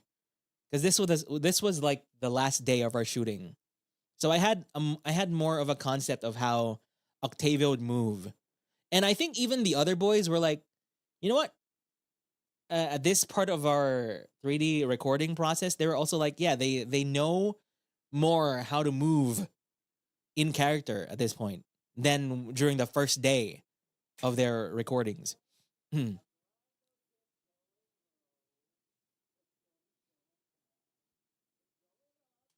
No, this was all freaking ibuprofen and paracetamol.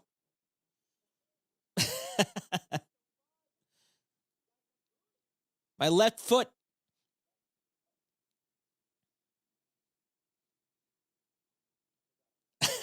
I I found Ruse's squat here so funny. Like, damn, bro, that's a low squat.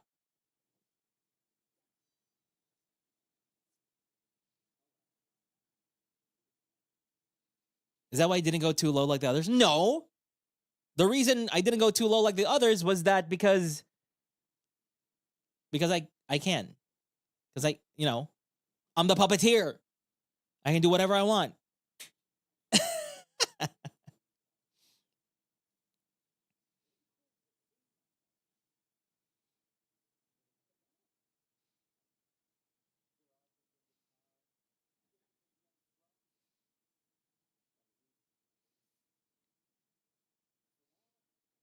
Now, if one day someone invites me, Octavio, to their 3D, and they're like, do this, Octavio, then that's when I'll do it. Right? Oh, by the way, the timeline here is actually a bit different. I did say I just met them, but also You know how even if you've met them for many days, you still kind of still don't know each other? So at this point in the timeline of the story, we've been on various missions together, and I have become more familiar with them that I was able to make like full puppets of them. But it's not like I super know them at this point yet. Yeah. Yeah, kind of like early days.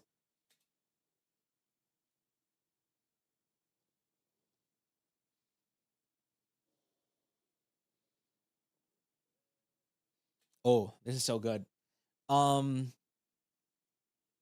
so this is one of the things that they're like movie magic. The director was super concerned about this because yeah, you had them go down and fall down, right? But then at the start of the song, we're gonna have them pose like this. Is this okay?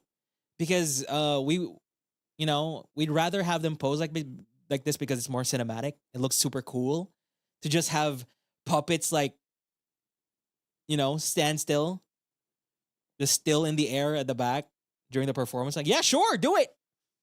Banzo and Haka, thank you for the raid. Thank you.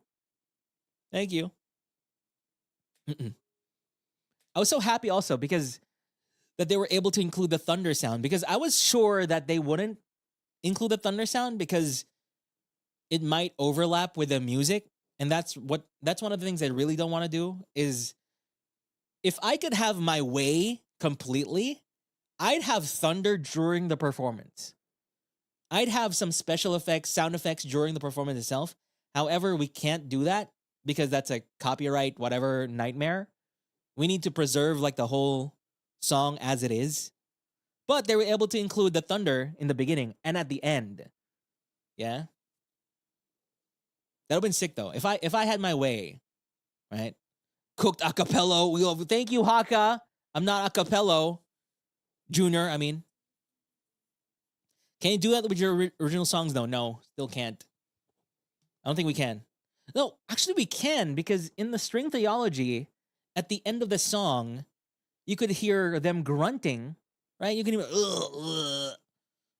I think it's more lenient for original songs, like my original song. Yeah. But for others, no, we need to preserve the actual song itself.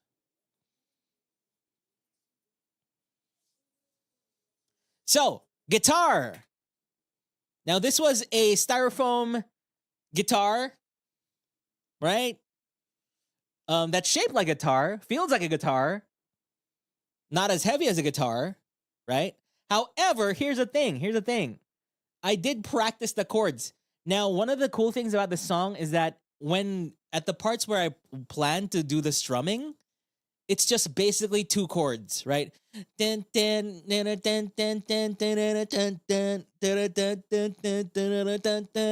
just two chords, and at the same bar as well.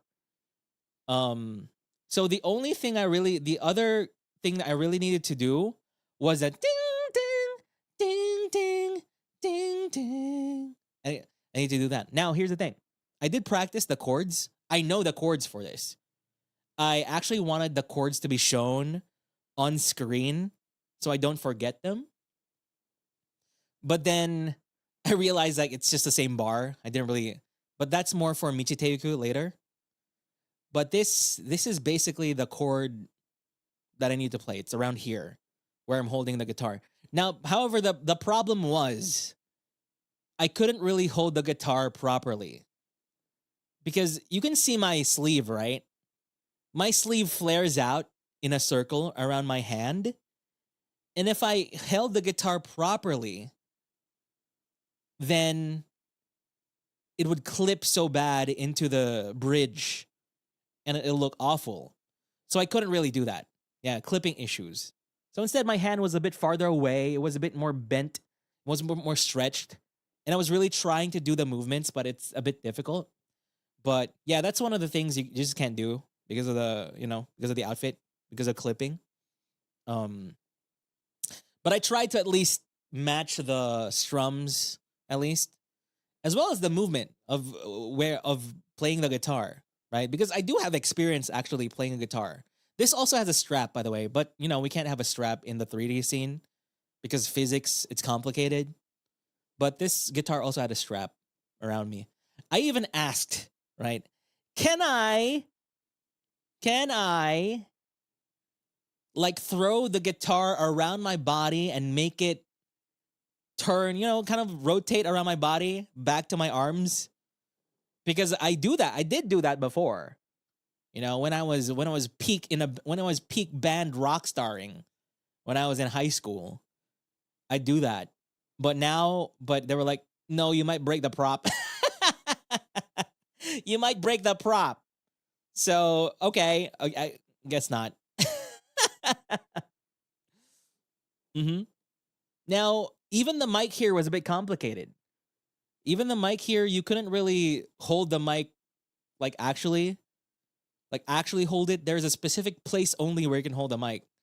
So, you know, it's you're juggling multiple different limitations because of the 3D space and everything.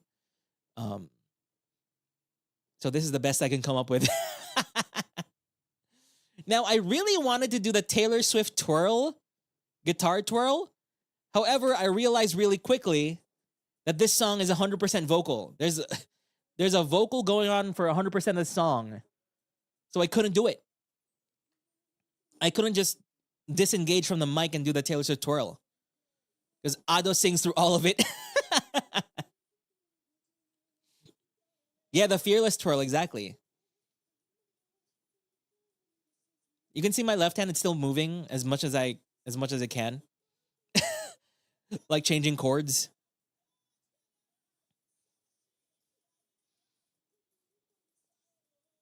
So one of the shots here that I really wanted was, you know, when the drop happens, when I start like banging my head, that's when I want the camera to be a bit more frenetic and near me, so we can feel the energy of me just banging my head like that a bit. Hmm.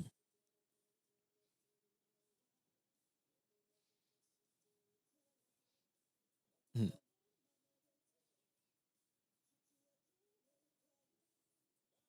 I think this was just one take.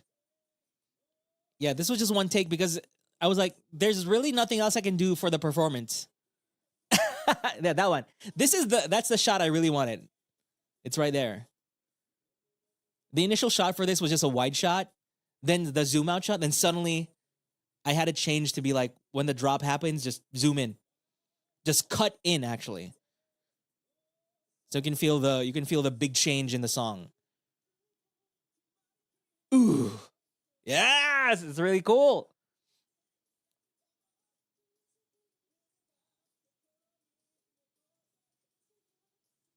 Bro, the lighting here is so good.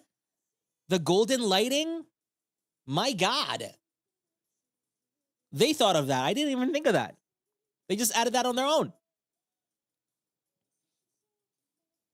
The sparkles? Bruh. Oh, by the way, all of these songs had color grading. I had them put color grading on the songs. So there's a big distinction when the songs happen. Yeah. Now, I wanted them to add film grain, right? There is a version, I have the version here with film grain, but YouTube compresses the heck out of film grain and it's not worth it. It'll just like muddy the visual, unfortunately. But I have a version here with film grain. It's amazing. Yeah, so the color grading here, the color grading for all the songs went through like maybe 3 to 4 passes. Yeah. I had very small corrections for 3 to 4 times for the color grading until we finally reached one that we really liked. And I did mention this in a previous stream, but I had them emulate certain film stocks.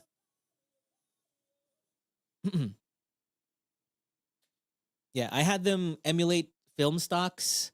I think for the church, I had them emulate Portra 400, the Portra 400 medium film stock.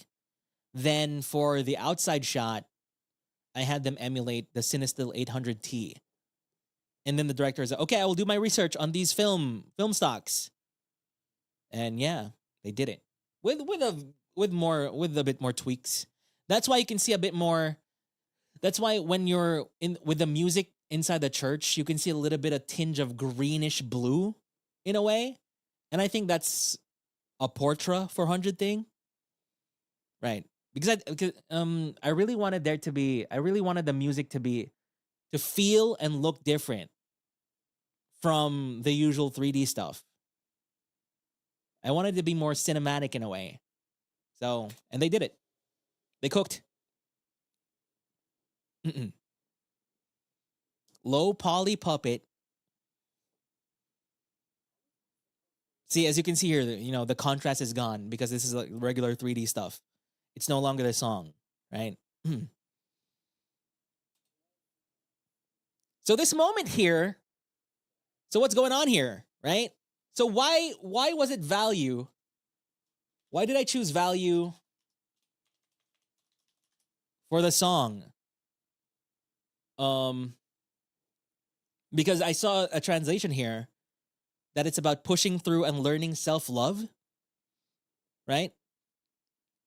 Because at this point in the story, Octavio was struggling with accepting himself as part of the group in a way.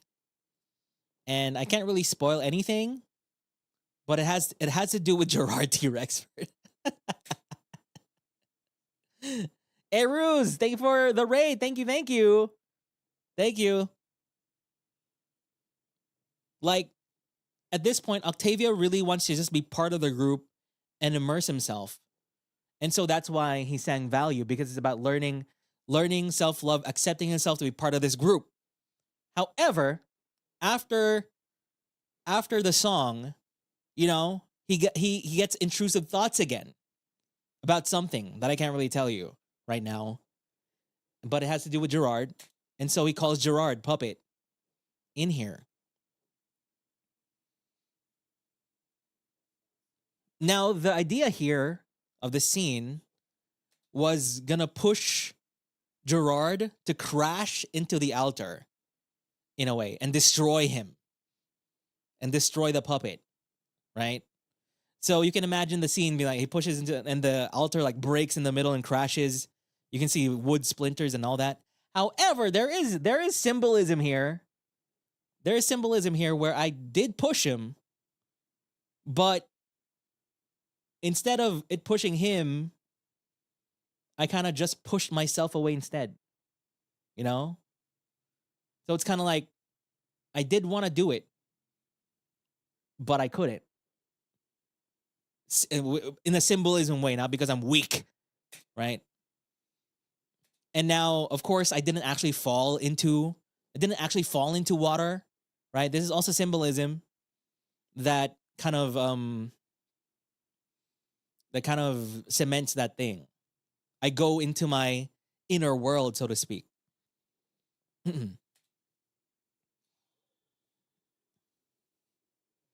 What did Gerard even do to you?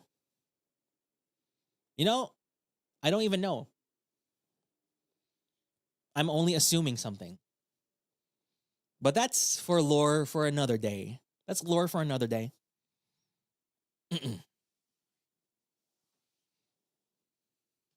Yeah, that was by Kanaru, that little animation there. You can see the fidelity from it. Even if it's just really short, the fidelity is really good because it's Kanaru. So, now here's where things get freaking lore-y, right? Here's things where get very lore-y. Now, this is his inner world, but we'll talk about that later. We'll expand upon this a bit later. This is his inner world, but not quite. Oh man, I love this. This isn't just a hee hee ha ha, look at this Kingdom Hearts reference. I guess it kind of still is. It's not just Kingdom Hearts, a bunch of anime and everything uses this kind of world. Lie in April, right? Tokyo Ghoul. But this is his inner world, all right. But not quite. That's why he was so surprised when he was like, why is it so tranquil? Why is there nothing?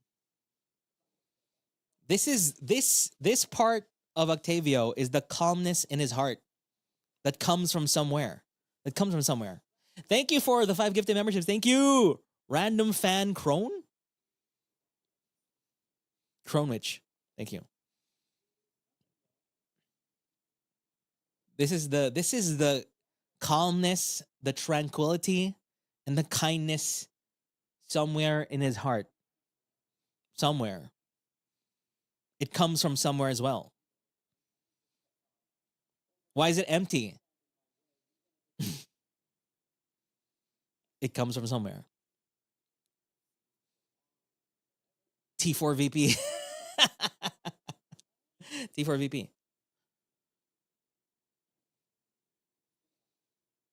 What is somewhere? The temptation. Comes from somewhere, comes from someone. Could be any. But even if you do get a T4VP, it's not specifically said. You just have to theorize until we actually get to there. So this part, this is all just one take. By the way, this whole like 10-minute, 5 to 10-minute segment here is just one take. It's just me with my, it's just my Oscar, my Oscar Anne Hathaway Les Miserables moment.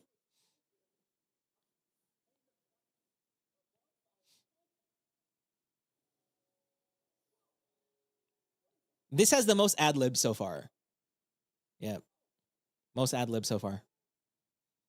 Even with the showing the piano and everything, this is all just one take. We did 2 takes of this. Yeah.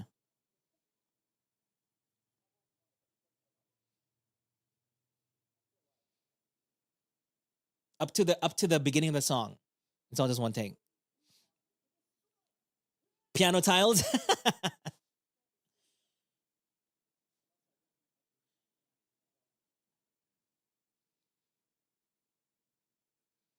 Yeah, no coat. Yeah.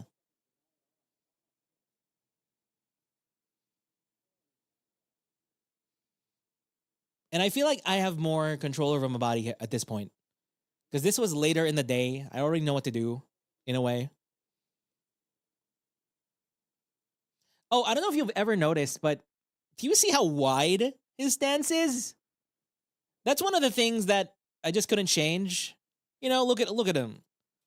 Look at his arms. They're always bent. They go far away from the body and they're bent.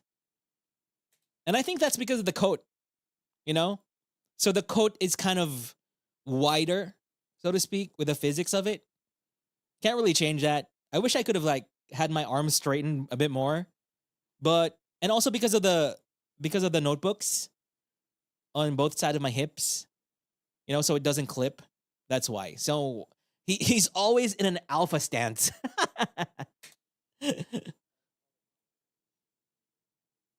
It's like when, you know, female characters have a really, really wide dress, right? And their hands are always like far away from their body. Yeah, kind of like that.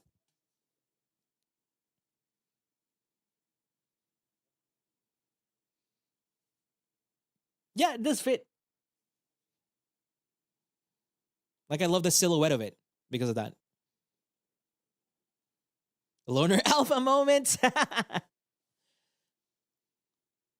So yeah, so he's basically talking to his, what he thinks is his inner world.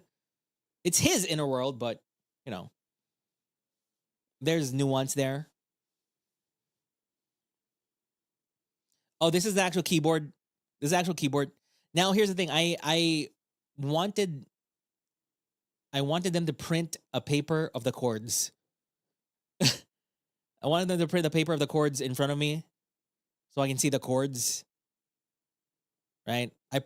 I practiced this on my small my Arturia mini lab.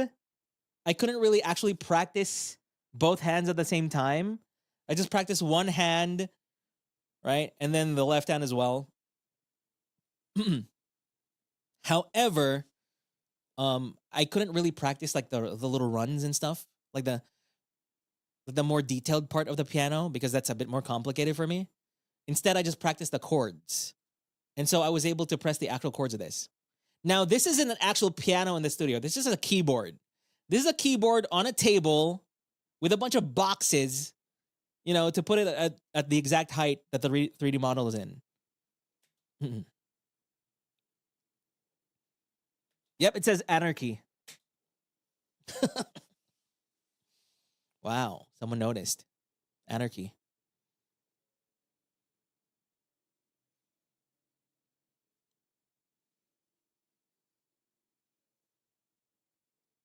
Now here's a little thing here that should have maybe or maybe not added to your immersion.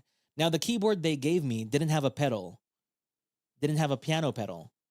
Now because I was trained in classical piano when I was a kid, I was using the pedal. Now I did forget about it at some times, but you can see I was using the pedal. At this point, I forgot about it. Jose, and by the way, Nomura called and said that every Kingdom Hearts reference he delayed. No!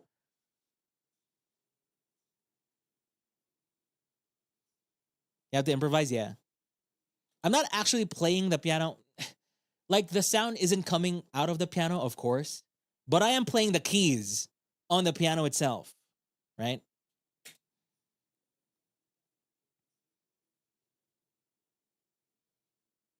So I can make mistakes. I can make mistakes with the keys I'm pressing, right? But if I make a mistake, I don't be like, ah, crap, I got a mistake. No, I just continue on.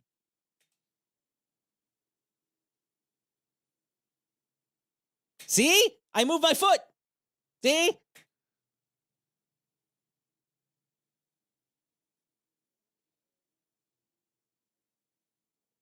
It's a very small. It's a very small movement, but it's there. I'm pressing the pedal. See? There's a little movement of my leg. See? It moved. Okay. Now here's a note about the songs. Here's a note about the songs. Is that this song is the most painful out of all of them because it's also the most difficult out of all of them. And you know why it's painful? Because the runs at the end were so difficult that they are the farthest out of all the songs. They are the most out of tune in some way. Now here's the thing. When they were mixing the vocals, right? Even if it's not gonna be live in a way, I still wanted flaws to the tuning, the time and tuning, right? So it hurt me inside to hear a little bit of off key. Even in Betelgeuse, there was a bunch of off key stuff. Value, apparently, not a lot. Value is the easiest to sing, I think, out of all of these choices. Value was the easiest one. Betelgeuse was really high, so there was a bunch of off-key notes in there. Then for Michiteuku, it had the most off-key stuff because it was the most difficult. And it really pained me to be like, okay, don't tune it anymore. Don't tune it. It's fine. Don't. Let's just leave it as it is. Because I still wanted flaws in the performance because it's gonna be quote unquote live. But yeah. Value had higher notes, but they were less sustained. Betelgeuse had more sustained high notes. Yeah, just keep the flaws in there. If this was just a normal cover that I release, the time and tune would be pretty much perfect. Right? 99% there. But for this, I stopped myself. You know, I stopped myself from doing it 99% perfect. Just keep the flaws in. Do it. There are some places here where the tone of my voice also isn't as perfect as well. I'm like, okay, I'm not going to re-record this anymore. Let's just keep that in. Let's keep it in. So yeah. But I think it worked because this was the more intimate of the songs. Right? So yeah.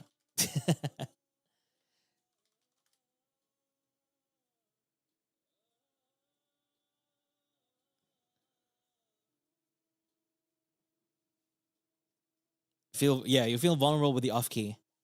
I'm trying to look for the meaning. Why did I choose this? Why did I choose this song again? I think this is the part where I feel like something was lost in translation with the intro to it, with the script. But I feel like the reason here that I chose this is where was it? Okay, this is what I read. It's a song that deeply resonates to everyone who needs healing and comfort. Right? So things change and we can do nothing about it. Just letting go, feeling lighter, and becoming filled, overflowing. So this is the part where Octavio is like, you know what? Let's just accept things that I'm part of this group now.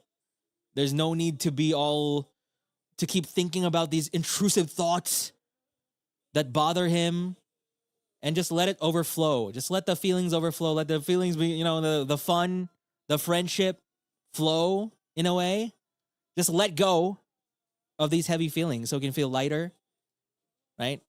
Kind of like that.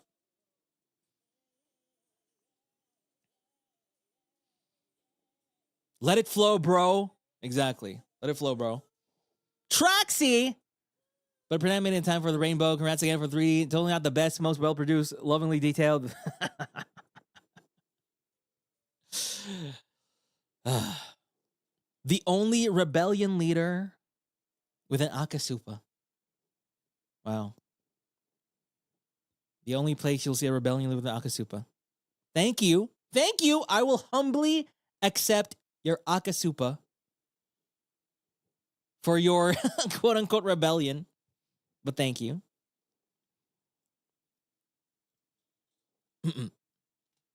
So yeah, I wanted the transition here where it's like when I open my eyes, I'm in the church. Cool. Truce for now, real.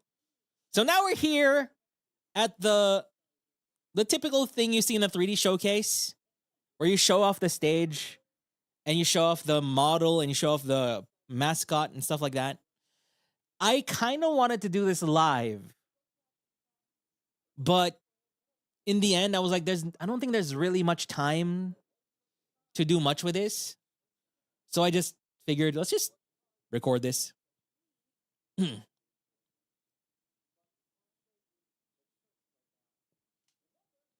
Bow pose.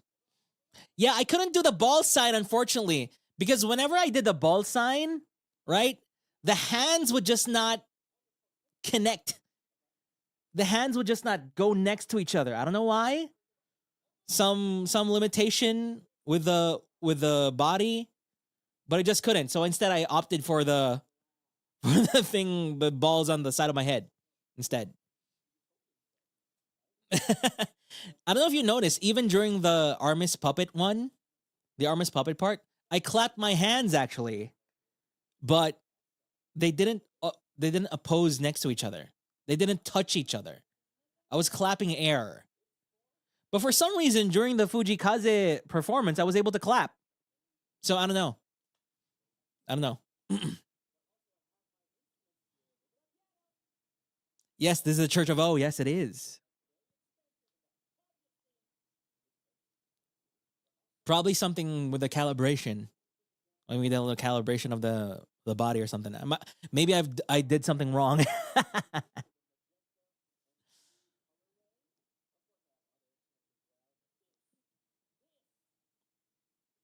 So yes, nothing really to talk about here except for this was the part where I could lengthen it so we can reach 1 hour. This was the freeform part.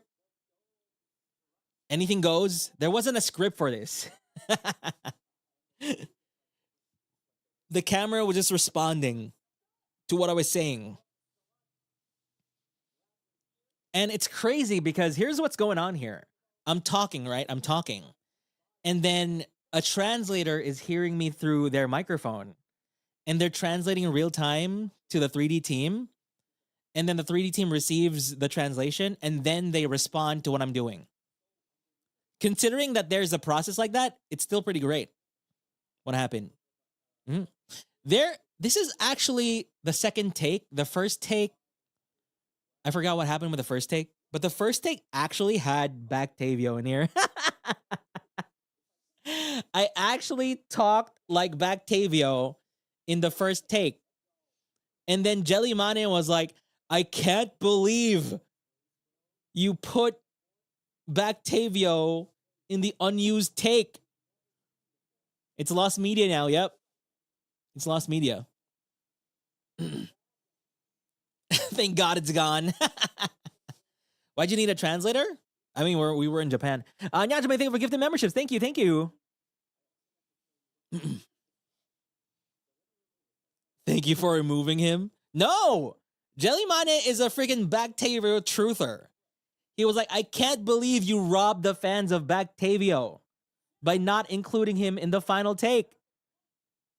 Kangkong, thank you for the super. Thank you. The Octavio super. Yeah. Jelly Mane knows what's up. Yes. I feel betrayed. You probably expected me to do the diamond window here, huh? Nah. No diamond window close-up for you. Oh, here. What's funny here is I messed up my words. I kept saying 6 limbs. When you have 8 limbs. Don't get confused. You have 8 limbs. You just have 6 arms. This puppet has 6 arms. It's because the 6 arms were the ones moving and the feet were just, you know, sitting, standing. Kai for Jellyman. Yes, exactly. Jellyman is a Octavio truther.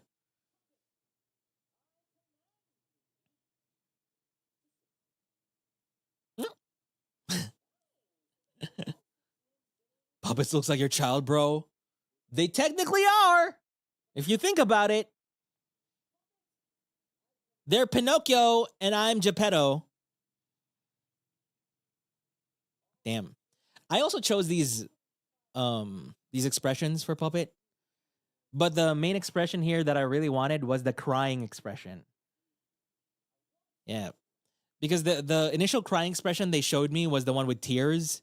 But I was like, no. The crying expression needs to be scary. It needs to be a scary one. Now here's the funny thing. I was like, yeah, I don't have my baton. But honestly, I knew where my baton was. I know where my baton was. It was gonna show up in the next scene. Right? I just did this for comedic effect.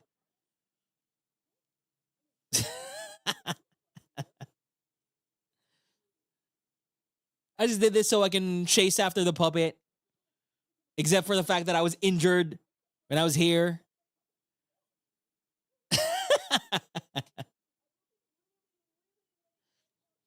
If I wasn't injured, right? Maybe there was a short that showed the alternate reality of if I wasn't injured. Huh? Maybe. Who knows?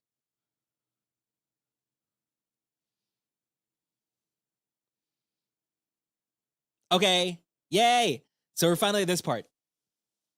So Trisha's Lullaby, this whole segment here, I posted it on Twitter, but you know how in sports teams you get like your star player and then you build around the star player? Like every trade, everything you do, every decision you make is meant to build around the star player, right? So when I was writing the script, everything was to emanate from the Trisha's Lullaby segment. So the whole 3D concept started from this thing. I was thinking of the main thing that my 3D would have. It was supposed to be an operatic. It was going to be an operatic performance in a church with a stained glass light kind of radiating behind me and a fight scene that's happening. A berserk corrupted puppet that went berserk, which was inspired by Darkseid from Kingdom Hearts, right? With intercut scenes of Armis losing to them, but also me showing how the strings work in a way as much as I could. And Here's one little detail that I don't think a lot of people picked up on. I mean, it's literally Trisha's lullaby. So aside from actually like pulling Armis aside and stuff like that, the song was meant to kind of make the puppet sleep. It was meant to cure the berserk status of the puppet, right? To make him sleep. It's a lullaby. I'm studying English. I'm rooting. Hey, thank you. Thank you so much for the supa. Thank you. So the whole song itself was like a little spell for the puppet to just sleep, to stop, right? But it was Armis that took a nap. You're right. So everything started from here, and everything that was here was what I envisioned. It's gonna start with a shot close to the carpet of the Church of O, with footsteps, sound of footsteps, and then you can see the feet. You can see the shoes running across the carpet. Then Armis in front of the friggin' corruption beast, and stuff like that, with thunder all around us.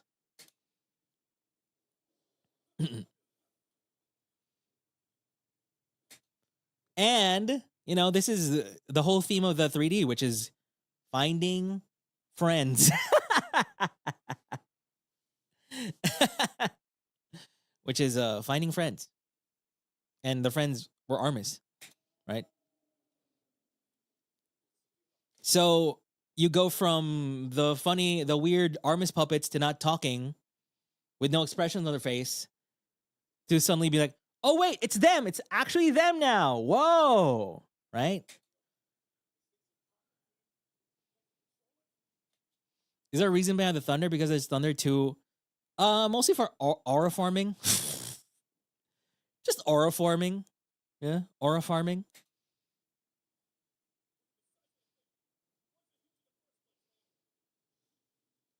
Just for cinema. Actually, the thunder here wasn't exactly as I expected. What I expected here, I guess it's more of a technological limitation. But what I really wanted this to be was a darker scene, like extremely dark, right? And then when the thunder happens, it'll be extremely bright, right? That's the scene I was thinking about. But because of the limitations of the lighting and everything, we can't really do that. This is the next best thing. Yeah, I wanted this to be really dark, maybe some shimmering particles in the air, because of the stained glass light. You know how when there's a strong ray of light, you can see particles in it? I wanted that, and then suddenly like bam, thunder. Right?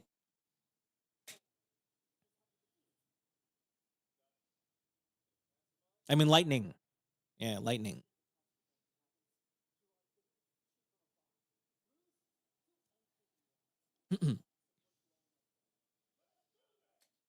Now this was super funny. When we were shooting this, for some reason, we did 4 takes of this. I think this was the one where we did 4 takes, because the first 2 takes, it's more timing issues.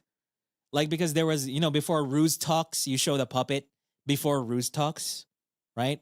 So instead we show the puppet and Ruse just stop talking and then talk after you show the puppet. But the funny thing here is, on our 3rd take, I had this idea in my mind that threads would be funny if I said it. Like, I'll support you with my threads. Because I had this idea in my mind. If I said threads, I'm talking about clothes, right? I'm like, my threads. Look at my cool threads, right? And then on my 3rd take, I was like, I'll support you with my threads. Then I suddenly laughed. I was like, I'm sorry, no, not my threads. And then they were like, huh, what? I'm sorry, no, I just got in my head that threads would be funny if I said it. So I did threads. I'll support you with my clothes, right? So it ruined the take, and we had to do it again. And then, this time we said, the moment I say thread, all of us would be like, let's do it! Let's do this! Right? That's pretty cool. I'll support you with my threads! And there it is! Now, the puppet design, they even asked me about the puppet design. I wanted to be inspired by Darkseid, but, the easier way was just put a completely black puppet in there, kind of like a Heartless in a way.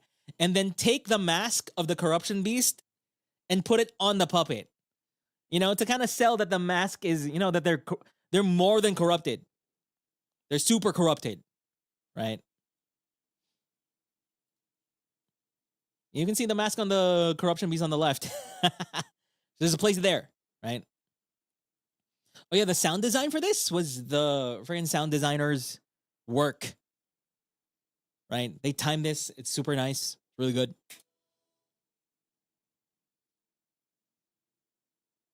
Damn, and here is a thing I really this is when they asked me during one of our meetings, right? Like if there was one segment that you wanted us to focus on more than the rest, what would it be? And the answer was immediately, easily, Trisha's Lullaby. Because this is going to be the most unique part of this 3D. I don't think anyone has done this before. I don't think so. A fight scene with an operatic music, with an operatic song. So Trisha's Lullaby was going to be the gem of the 3D showcase. And they took that seriously. They really did it. They even had the light. The light actually reflects on the floor. Like you can see the pattern of the stained glass on the floor. I don't know if you can actually see it in one of the shots here, but if you can actually look at it, it's there. It's really cool.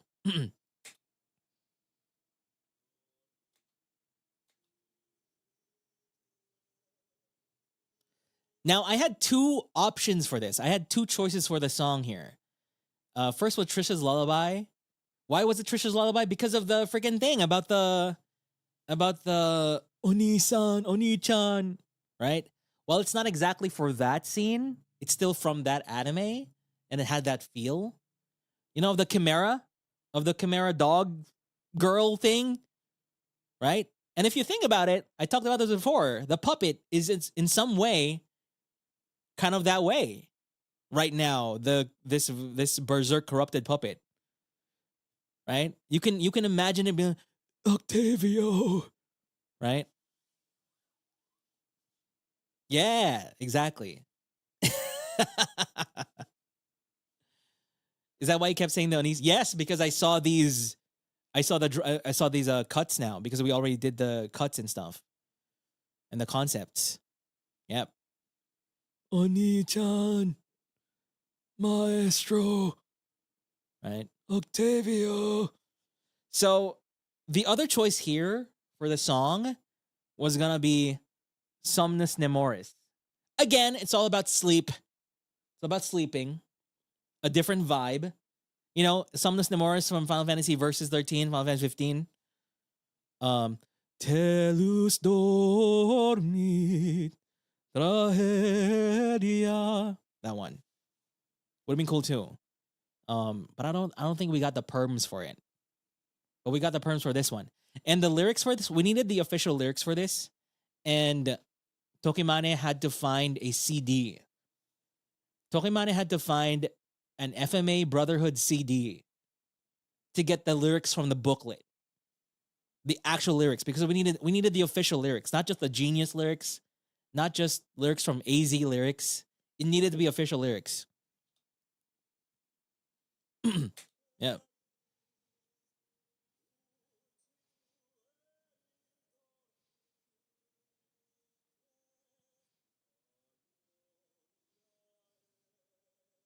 No, it needed to be official lyrics just for the perms to be like, if ever there was like a complaint, they could be like, no, these are the actual lyrics, right?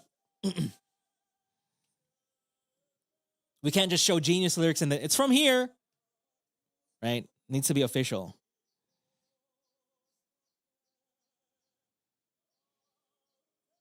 Yeah, they added the trail as well. It's really cool. So this was actually a bit complex to time. And honestly, just given the limitations of, you know, actually recording something live and then interposing like pre-rendered cutscenes in the middle, it was a bit more complicated, but we were able to make something out of it, which is pretty cool. We can't really do that exactly when I do the movement, we can have Gerard be pulled the moment I do the movement exactly. But this is the next best thing. It's really good. Thank you to the animator for making such cool scenes, right? Because I really just wanted slow motion scenes so we can probably save on the budget, right? Save on budget and time. It's just one big swipe from Ruse. But instead, they just animated it completely. Like multiple movements, multiple attacks, back and forth between between the characters, right? And I even gave the director like a timestamp, like a bunch of timestamps. Like at 123.10, that's when you put this video in it. And then we go back to the performance at 137.7. Now you do the other scene of Gerard getting pulled away, you know, stuff like that.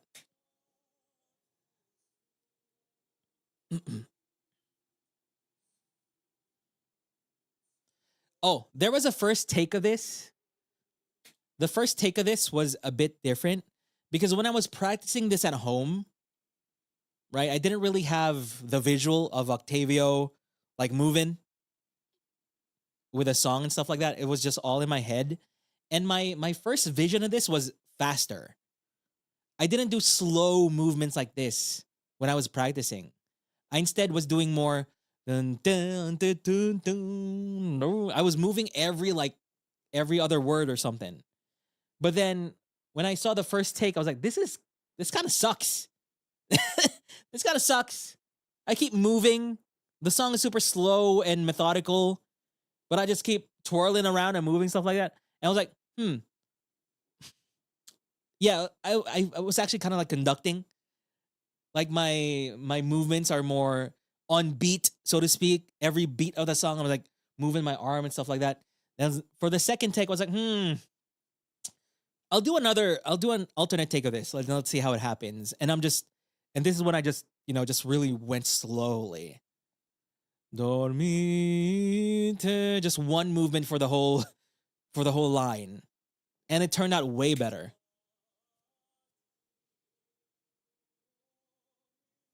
Yep.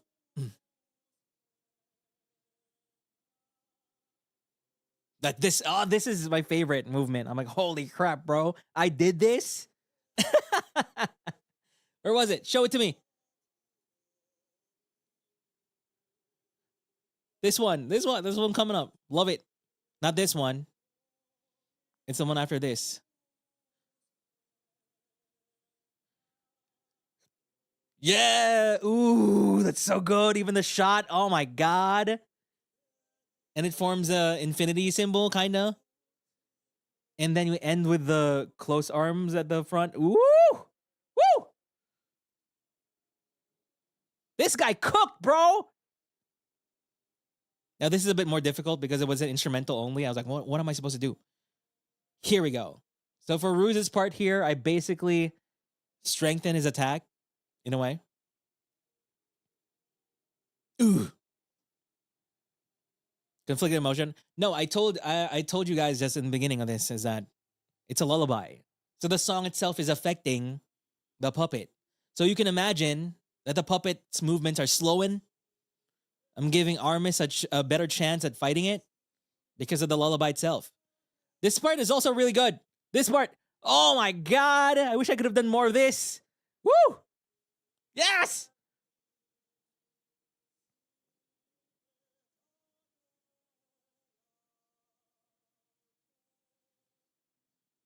Ooh. And then I also love this just slow pan out. Just not changing the camera angle. Just keep it there. Let it marinate, bro. Just let it marinate. Ooh. Oh, I love this as well. Oh my God. Look at the light coming from the upper left. Oh my, I hit my mic. The light, you can see the lines of the light from the upper left. Woo! Yes. And also, basically, when you look at scenes like this,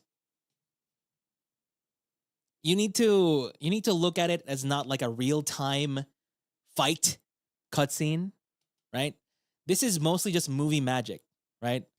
It's about the feeling that you get. It's not about, oh my god, he's been moving for 12 seconds. Surely the monster could have attacked him already. No, it's more of the movie magic of it, the suspension of disbelief, right? It's more, I guess it's more of an abstract representation of a fight rather than an actual realistic fight. Because if it was actually realistic, we'd all be dead. It's the cinema of it instead. Oh, the whole idea for this, by the way, the operatic song while a fight is going on, while action is going on, was taken from The Godfather. Yeah. I was racking my brain how I was gonna do this. Then I remembered the ending of The Godfather. You know? Yes, I knew exactly. Right? Peak ending, people dying with kind of like an operatic soundtrack in the background. Ooh.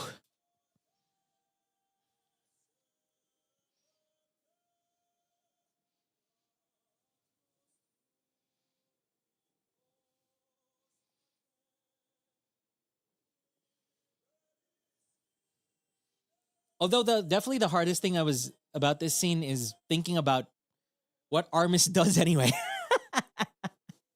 Because I realized 2 people in the team are gunners, only one does melee. And I was like, okay, so 2 people are shooting from afar, and I just need to save them, and the other one, okay. But the animator cooked that it looked cool anyway. That's why I initially wanted like Tempest here as well. Because imagine the variety, right? Imagine Haka with his spear, right? Imagine Flayon with his, he's not gonna have his mecha in here. I don't think so. Flayon's just gonna use his paws. His robot paws. He's not gonna have archers in, probably not. Right? Imagine Altair with his sword, Axel with his chains. Ooh! Bettel with his whip. Rapier whip.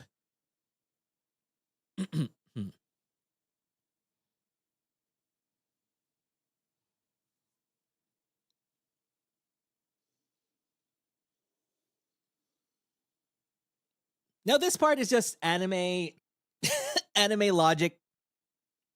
You know, I just went past them and then looked back instead of like just seeing them from the get-go. And also appreciate Gerard's pose here. His butt is just out. His butt is just out. Yep. He can't even look cool dead. He can't look cool even knocked out. Mm-hmm.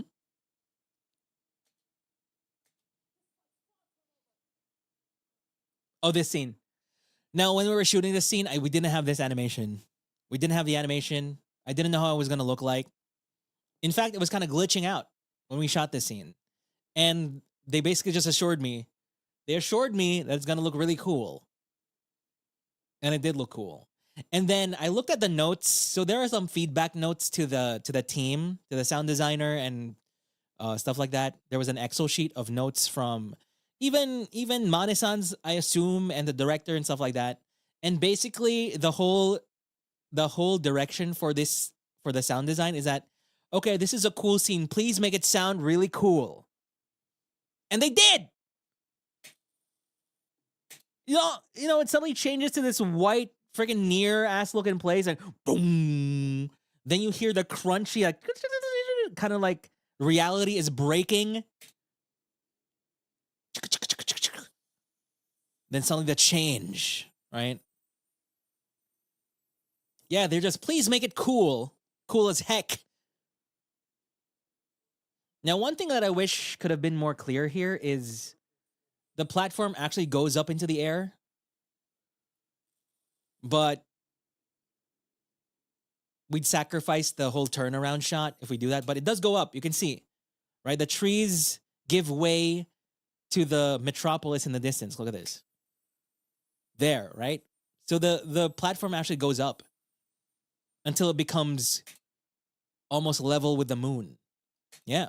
Didn't notice that. Yeah, it's not super clear. It's not super legible, but it's there. Probably has something to do with the lighting as well.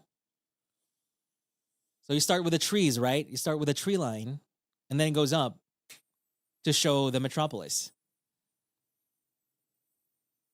And then you can see the blue. These are blue flower petals, actually. They're glinting.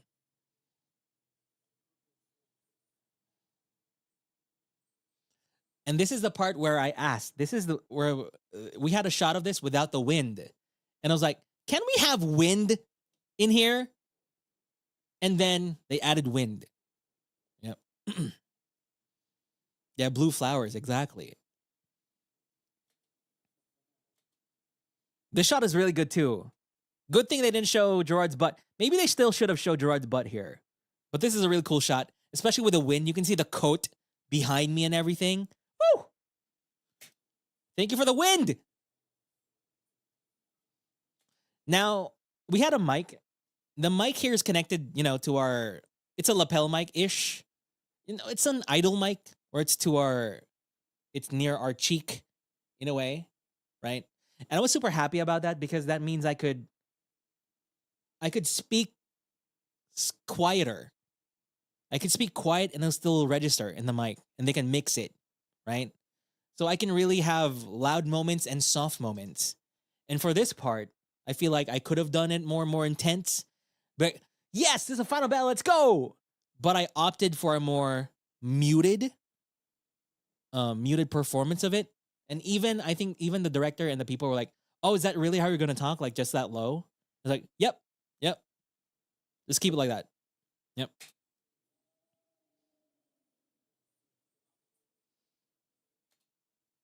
Oh, I forgot to tell them to add a snap on this. Unfortunate.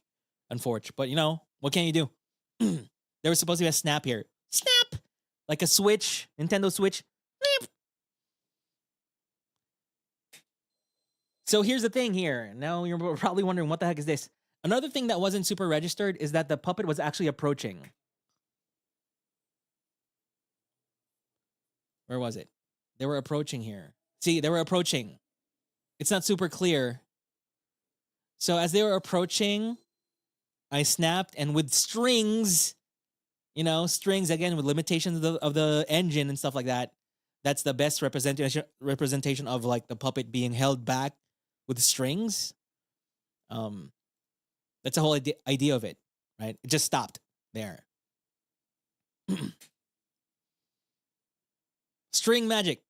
Now, look at this. Look at this freaking shot. Now you probably noticed that the color changed, right? And the color changed because they emulated Cinestill 800T.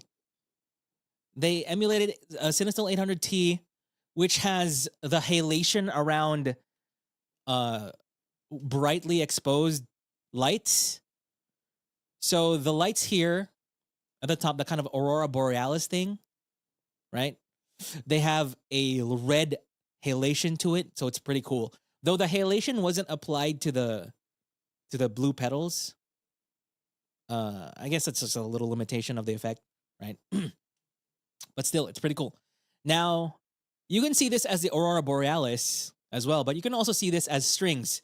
Now, the whole thing about this, in a way, this Station of Awakening look in place is also kind of like an inner world. Kinda. Right? Kinda. And this is Octavio's inner world representation in a way. So you can see all these aurora borealis things. They kind of look like strings and everything. And just imagine that, there are strings connected everywhere here that I can just manipulate in a way, right? Like this is string heaven. Strings everywhere. Hmm? And that's why I fly in the end. You can't see it, but there's strings levitating me.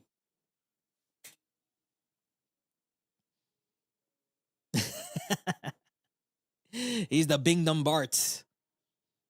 So string theology, right? String theology made many months ago. Decided to release it on the 3D showcase at the proper time at a big event. This was made by, the music was made by Dasu and Eishiyuki. Dasu, Vocaloid producer from South Elysium, made Nakakapagpabagabag and a bunch of other things. Their song is even in the Hatsune Miku game, the Sega Hatsune Miku game. What was it? Hatsune Miku something something. I forgot. From Sega. Then the lyrics were made by Ramare. Basically, they're all under Stellar Paradigm. That's what they call it. Yeah, Project Sekai. I think, is it Project Sekai? I think yeah. Could be Colorful Stage, whatever that is. Colorful Stage. Yeah, it's there. So, of course, had to make the music. I did tell you before that in my audition video, I was like, if you get me, I'm going to have my friends over at Stellar Paradigm make a song.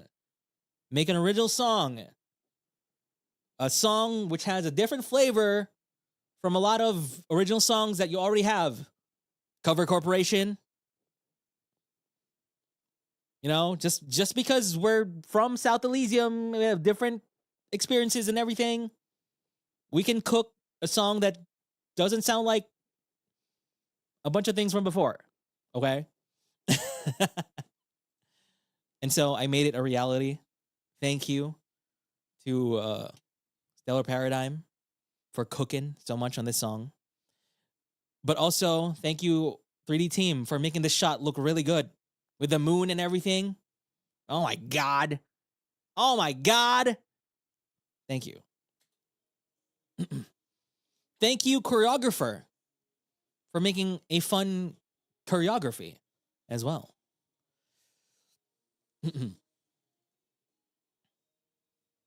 Now, the choreographer didn't make us a routine for every part of this. They made this, right? They made this. Then from this on, it's just me.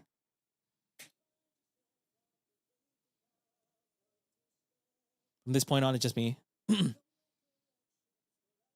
I actually, if I would go back, I'd do less hand movements.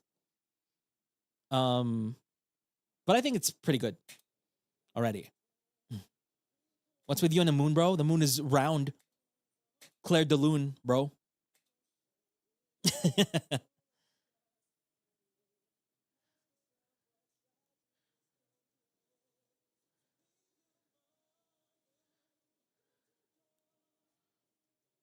Moon is pretty. Yeah.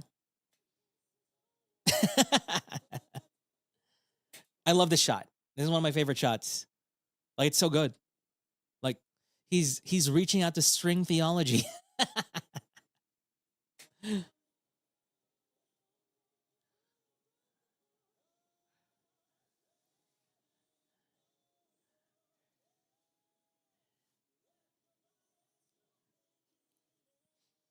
Now this is where the choreo starts.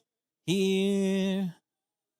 Yeah, the only thing I told to the choreographer, because I didn't really know much about dancing and anything, all I wanted was that the here part, I wanted there to be a sustained movement.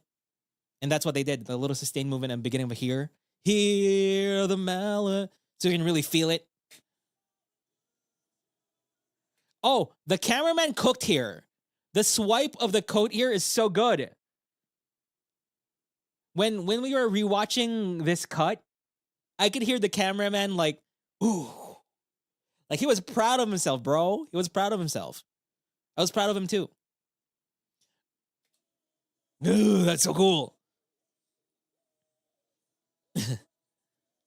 Now, you can't really see in that step, but that was like a kind of a, kind of like a, you wipe something off your shoulder at that part.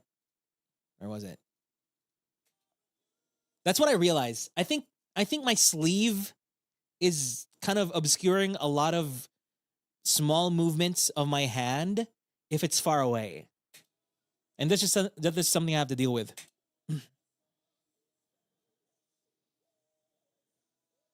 There. That's like kind of wiping something off the shoulder movement.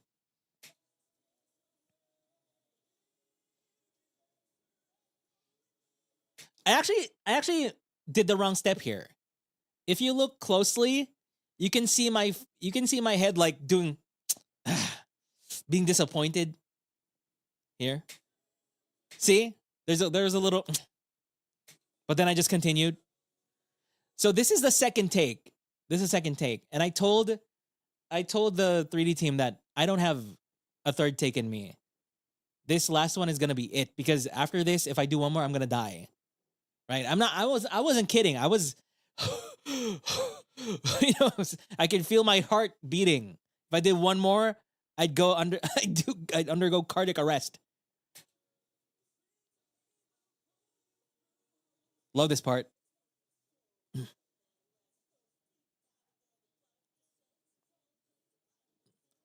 Well, one thing I also realized is that in order for the movement to register better, like the movements need to be more pronounced. You need to really overact the movements. Like wider stances, bigger movements, right? And with the bigger movements comes more tiredness. Yeah, because when I was practicing this here at home, I mean, I'm pretty sure it was fine, right? But then when I did it in the actual thing in my first take, it didn't really feel like the character is moving too much. So the second take is when I really like, whoa, just get those arms out there.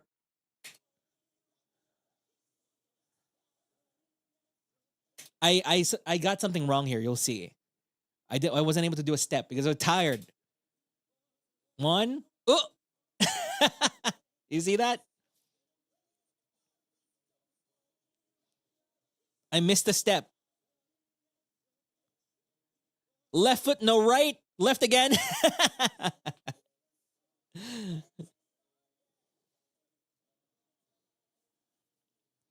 Mm-hmm.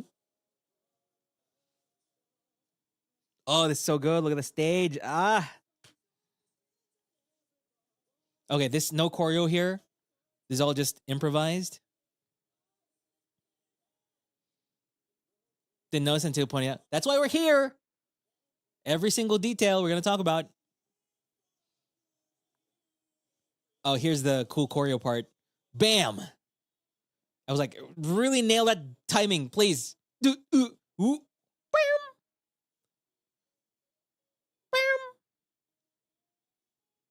Bam, bam, bam. Just really nail it, please.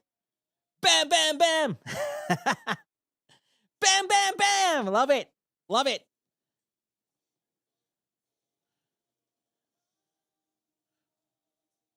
I can't dance, but I know timing. I know rhythm. And I can move my body. I just need to marry those things.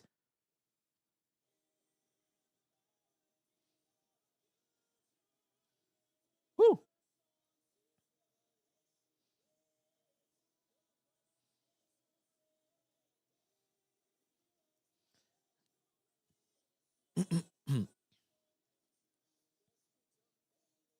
The aurora of magenta strings.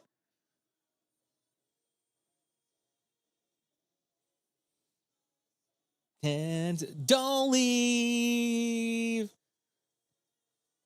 You notice here, my performance here is different. I do the don't leave.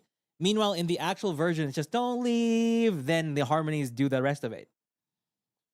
I don't know, just so there's like a difference between the live version and the studio version. Did you practice dancing before the song? No. We didn't have time for rehearsal, unfortunately, before the recording. So whatever I had practiced at home in the apartment, that was it. Like when they loaded the stage in and it was performance time, we just had to start. Just do it. Just do it.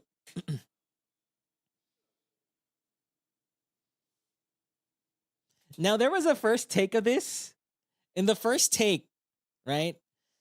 The Armis boys came up here, and the director had to actually just cut it. Just cut. stop, right? Just stop it. Because when they when they woke up from sleep, it was so not cool. It was so uncool. It's like when they were standing up, right? Of course they were in pain, right? They were on the floor and now they suddenly had to stand up. They were in pain, but they were kind of limping and stuff, and I was like, no, let's do this again, but this time look cool and sound cool. So I think they were like, and then they were limping towards their positions, like, no, stop. Cut. Now here, see, you have Gibby like doing the stretches and stuff, and everybody starts aura farming. See, now they're positioning themselves. But the first take of it was so funny. It was like, where do I go? Ow, ow, ow. And then they just stood there awkwardly. No, you need to aura farm.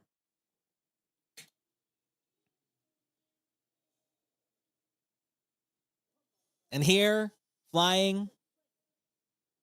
Just imagine strings pulling me up there because, there is. If I had unlimited budget and a Square Enix studio, a Square Enix CG studio to do this, I'd show strings everywhere. If we had the budget of a Final Fantasy 17, right? I'd show the strings. Can you be like cooler? Now this part here, there's only so much you can do.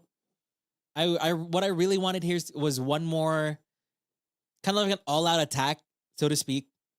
But instead, we just opted with an explosion. Just a little explosion. Bajam!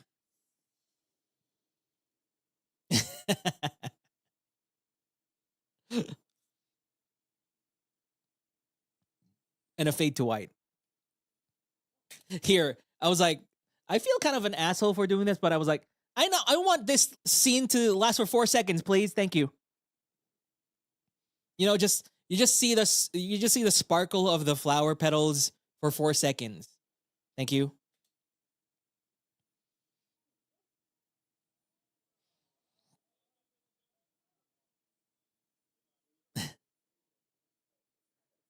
So yeah, the puppet went back to sleep.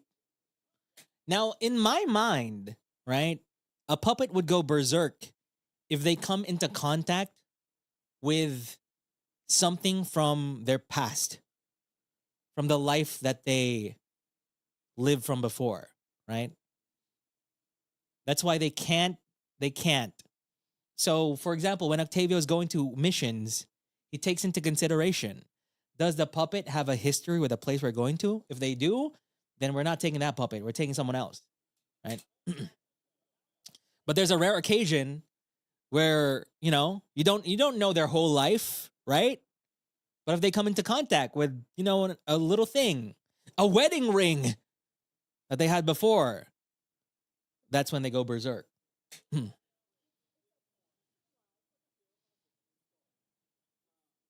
Oh my God. So this whole thing here was,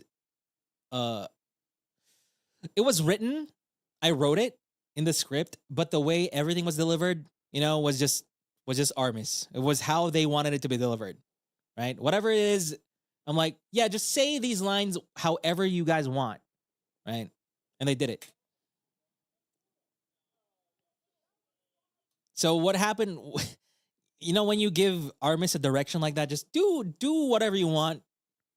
We tend to just speak over each other, and it becomes a typical Sunday, Saturday collab vibe at one point. And that's,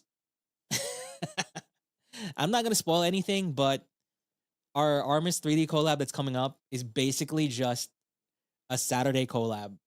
It's just another Saturday game collab, but 3D.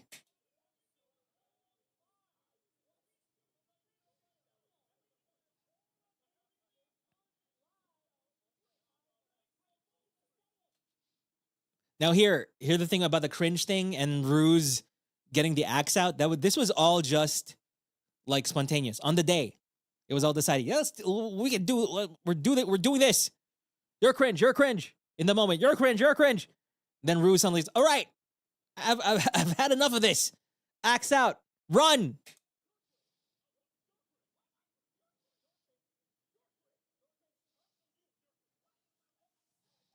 Because I think what was happening here when we were doing your cringe, your cringe, your cringe, I feel like what was gonna happen was we were just gonna keep saying your cringe for like 5 minutes. But then Ruse stopped it with the axe thing. And it was a perfect time to just run around. And then run around for the next 5 minutes.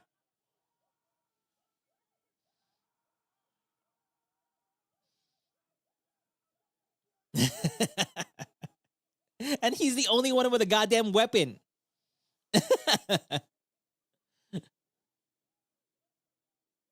So there, we kept running here, actually. Yeah, we kept running. He didn't have bullets left. You know what's funny?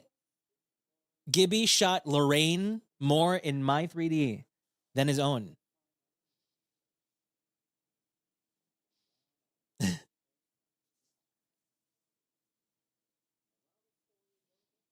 Oh, when I threw the puppet, by the way, I accidentally hit the translator. When I yeeted the puppet back, accidentally hit the translator. Sorry. They were right there. But they caught the puppet though. They caught the we used the plushie. We used a plushie for that.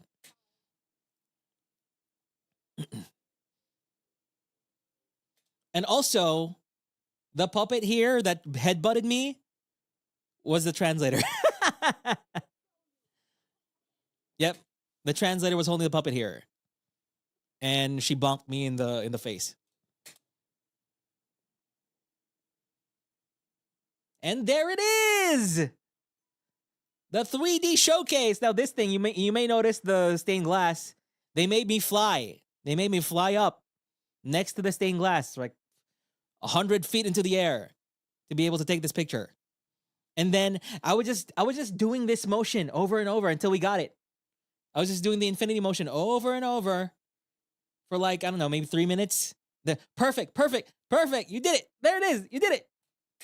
Yeah.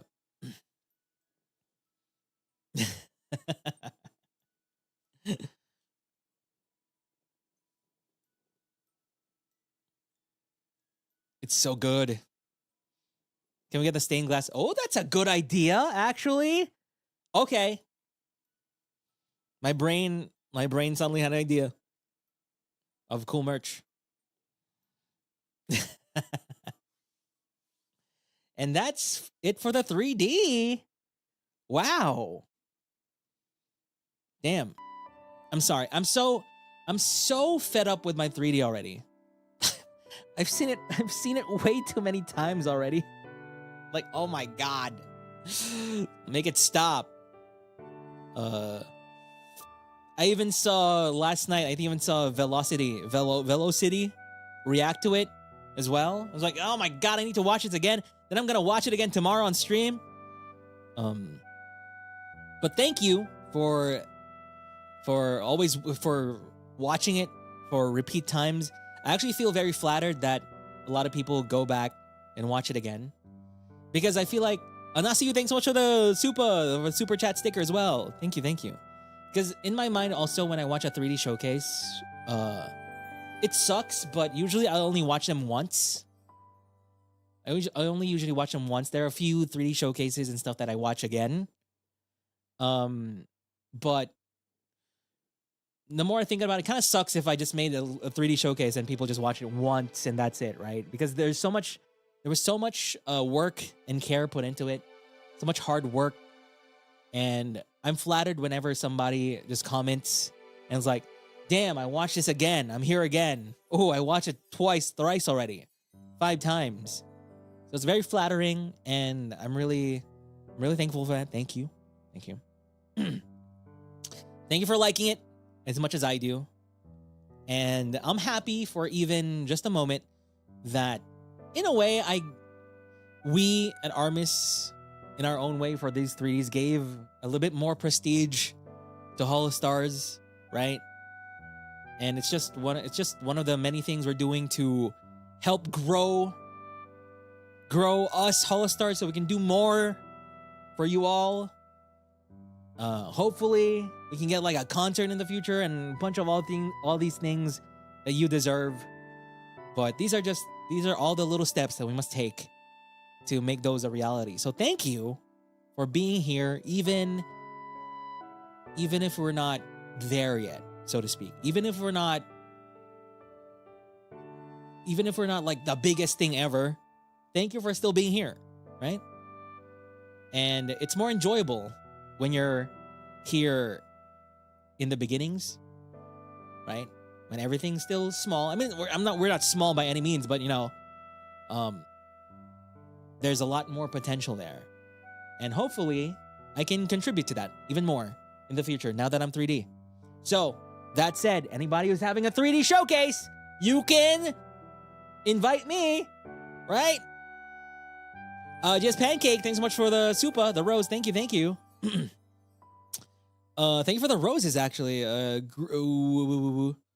Just Pancake. Grace, thank you for the thinking emote. Kite for the 15 months. At least once a day since game. You cooked. Vivid Sid, thank you for the rose. Danny for the rose.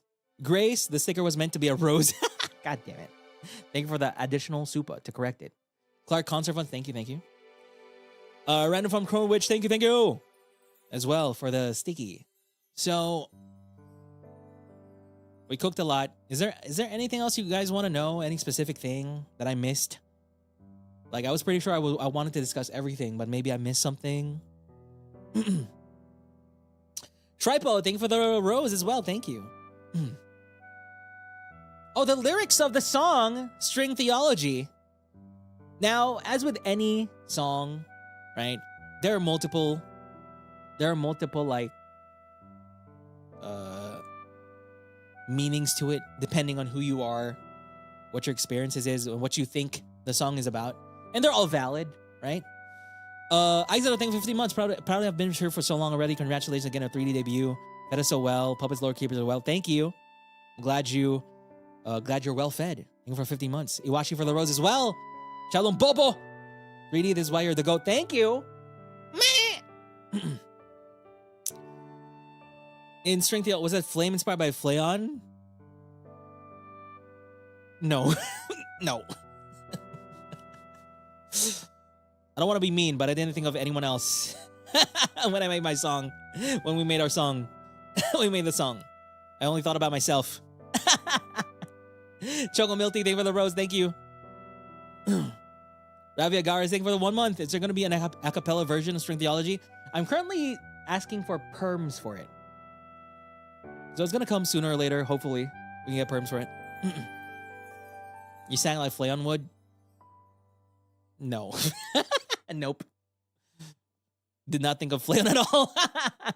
I do think of Flayon, but not while I was making the song. You want to get a cappella raw audio of this? Yes! I'm working on getting perms for a Do It With Me version.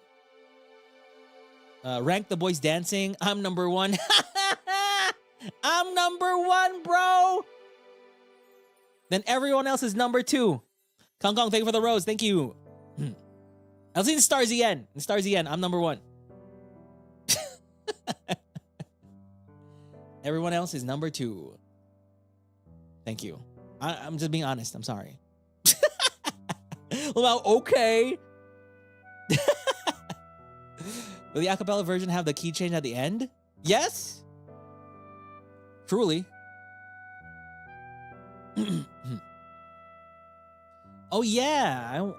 I might do raw audio. I might do a menshi with the raw audio of these tracks. I will do that soon when we start our menshis, our T2 menshis again. Yeah, do it version in the future too. Oh, I'm also gonna have shorts. Shorts, camera stabilized shorts of the performances. Yeah. It's like a fan cam in a way. Yeah. The director kindly provided me with those. Yep. I didn't even ask for it specifically. Yeah, fixed camera, yep. I was just, can I have like a short that I can post? And then they gave me the whole thing with just a fixed camera.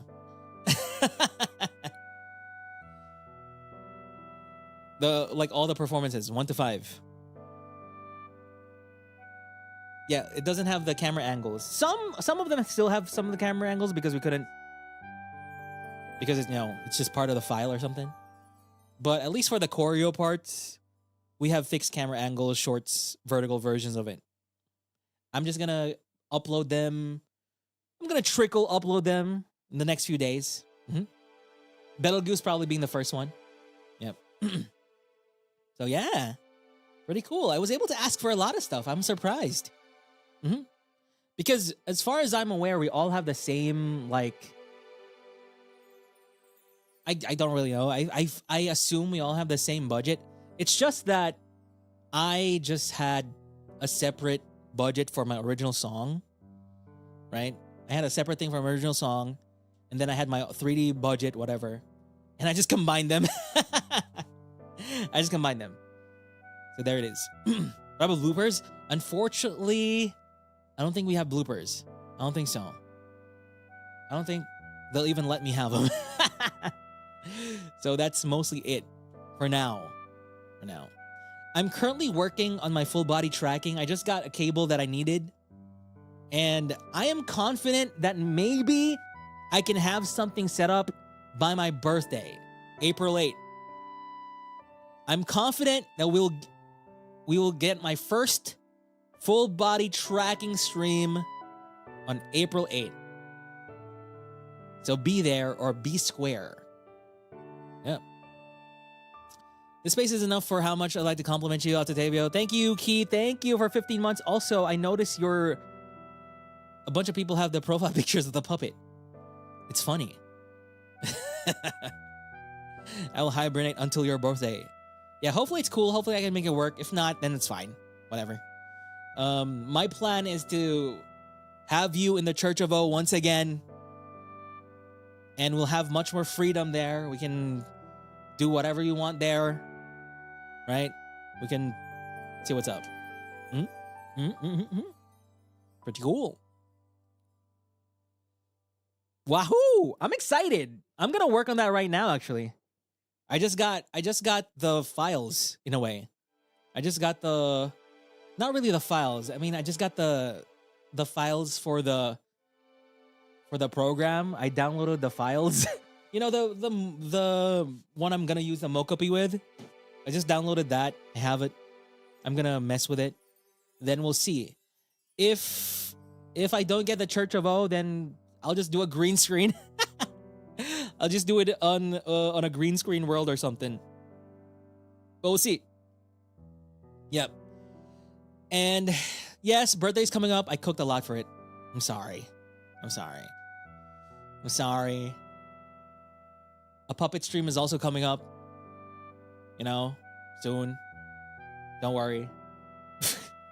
It's happening. Just not this week. A bunch of things are happening this week. Tamira, thank you. You are amazing. That's a big sticker. Thank you. Why are you sorry? Because there's so many events in such a short amount of time. Right? You got the 3D debut. The 3D collab is coming up. You got the Lil Stars debut thing. And then my birthday. And then nothing. And then absolutely nothing after that. The next thing after that is Christmas.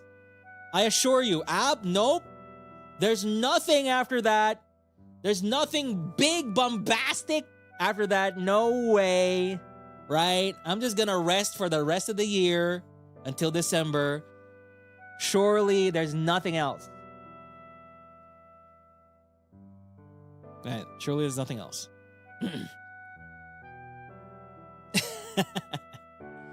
Also, I saw that my new outfit is now on the HOLOSTARS talent page. That's pretty cool. But I don't think it's ever been revealed what the name of the outfit was. The second outfit was. I guess I could tell you right now that there's a name to the second outfit, which might provide more clarity for the timeline of a bunch of things for lore keepers out there. So Verdakis, did you play any roles in the other showcase like moving mascots, monster? Nope. Haven't. Because I got to Japan pretty late. So no, I wasn't able to join others 3D. I would have though, if they invited. And I was there. It was Boomtavio? No, it's not Boomtavio. No. What? It's a pretty simple name. Actually, it's not simple. It's mostly complicated because Jellymane had a hard time translating it for the Japanese audience. But the name is basically We've Touched Quietus. Right? It's the We've Touched Quietus. It's touched by the weave. So, you know, that's basically a free clue as to why I said things like, well, where the white flowers turn blue, right? And you can get the timeline of events now in a way for those lore keepers out there. What does that mean? Right? And you can also conclude some things, the nature of the quietus, the actual quietus versus the we've touched quietus, right? And if you want, you can make art of it, of what you think it is. Okay? All right? But that's it for my 3D showcase! Yippee! Armis 3D collab is coming up, and I already saw it. I already saw parts of it.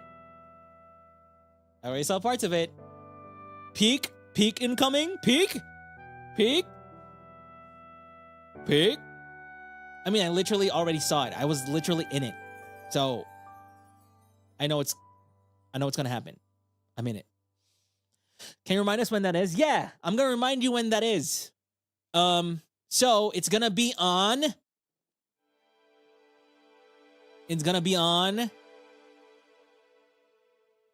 Well, it's gonna be on. It's gonna be on.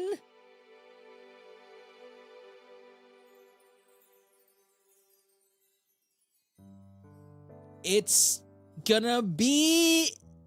Wow, no one posted it in chat? Holy crap, bruh. Huh? Wow. No one? No one knows? I'm disappointed that you guys don't know. It's going to be on. Wow, I'm testing you guys. No? What? It's going to be on April 6.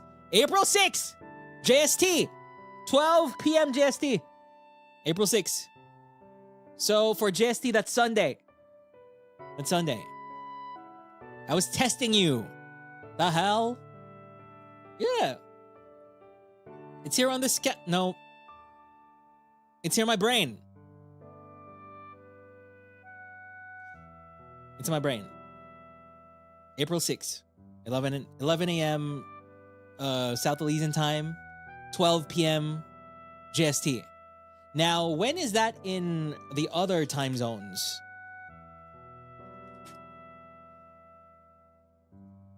And you can expect, of course, you know, as usual, after that, we're going to have a 3D collab after that as well. It's going to be a collab and then our Zatsu collab after. Post-celebration stream as well. It's going to happen. Don't you worry. That's like 8 p.m. PDT and 11 p.m. EDT. So, be excited. There's still one last thing. It's going to be great. It's going to be cool. Of course it is. It's basically a 3D collab if it was just a typical Armis Saturday collab. That's basically it.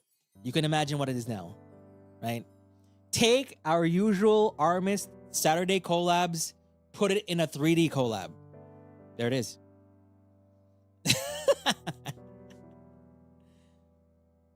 You might miss Smegma. I'm sorry. Okay. All right. But guys, that's it for me. Let's see if we can raid anybody. Thank you so much for being here for the premiere relay as well.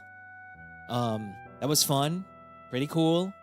I also didn't want to just, you know, just stretch that out and be like, oh, I'm going to release this week, the next week, and whatever. I just wanted to release all of it just right now. And so you can just stream and listen to it right now. But yeah. No more questions. I guess we can end it now. I'm never going to talk about that 3D showcase ever again. Never. Ever again. Thanks so much for watching. And let's see each other again and again until infinity. Goodbye.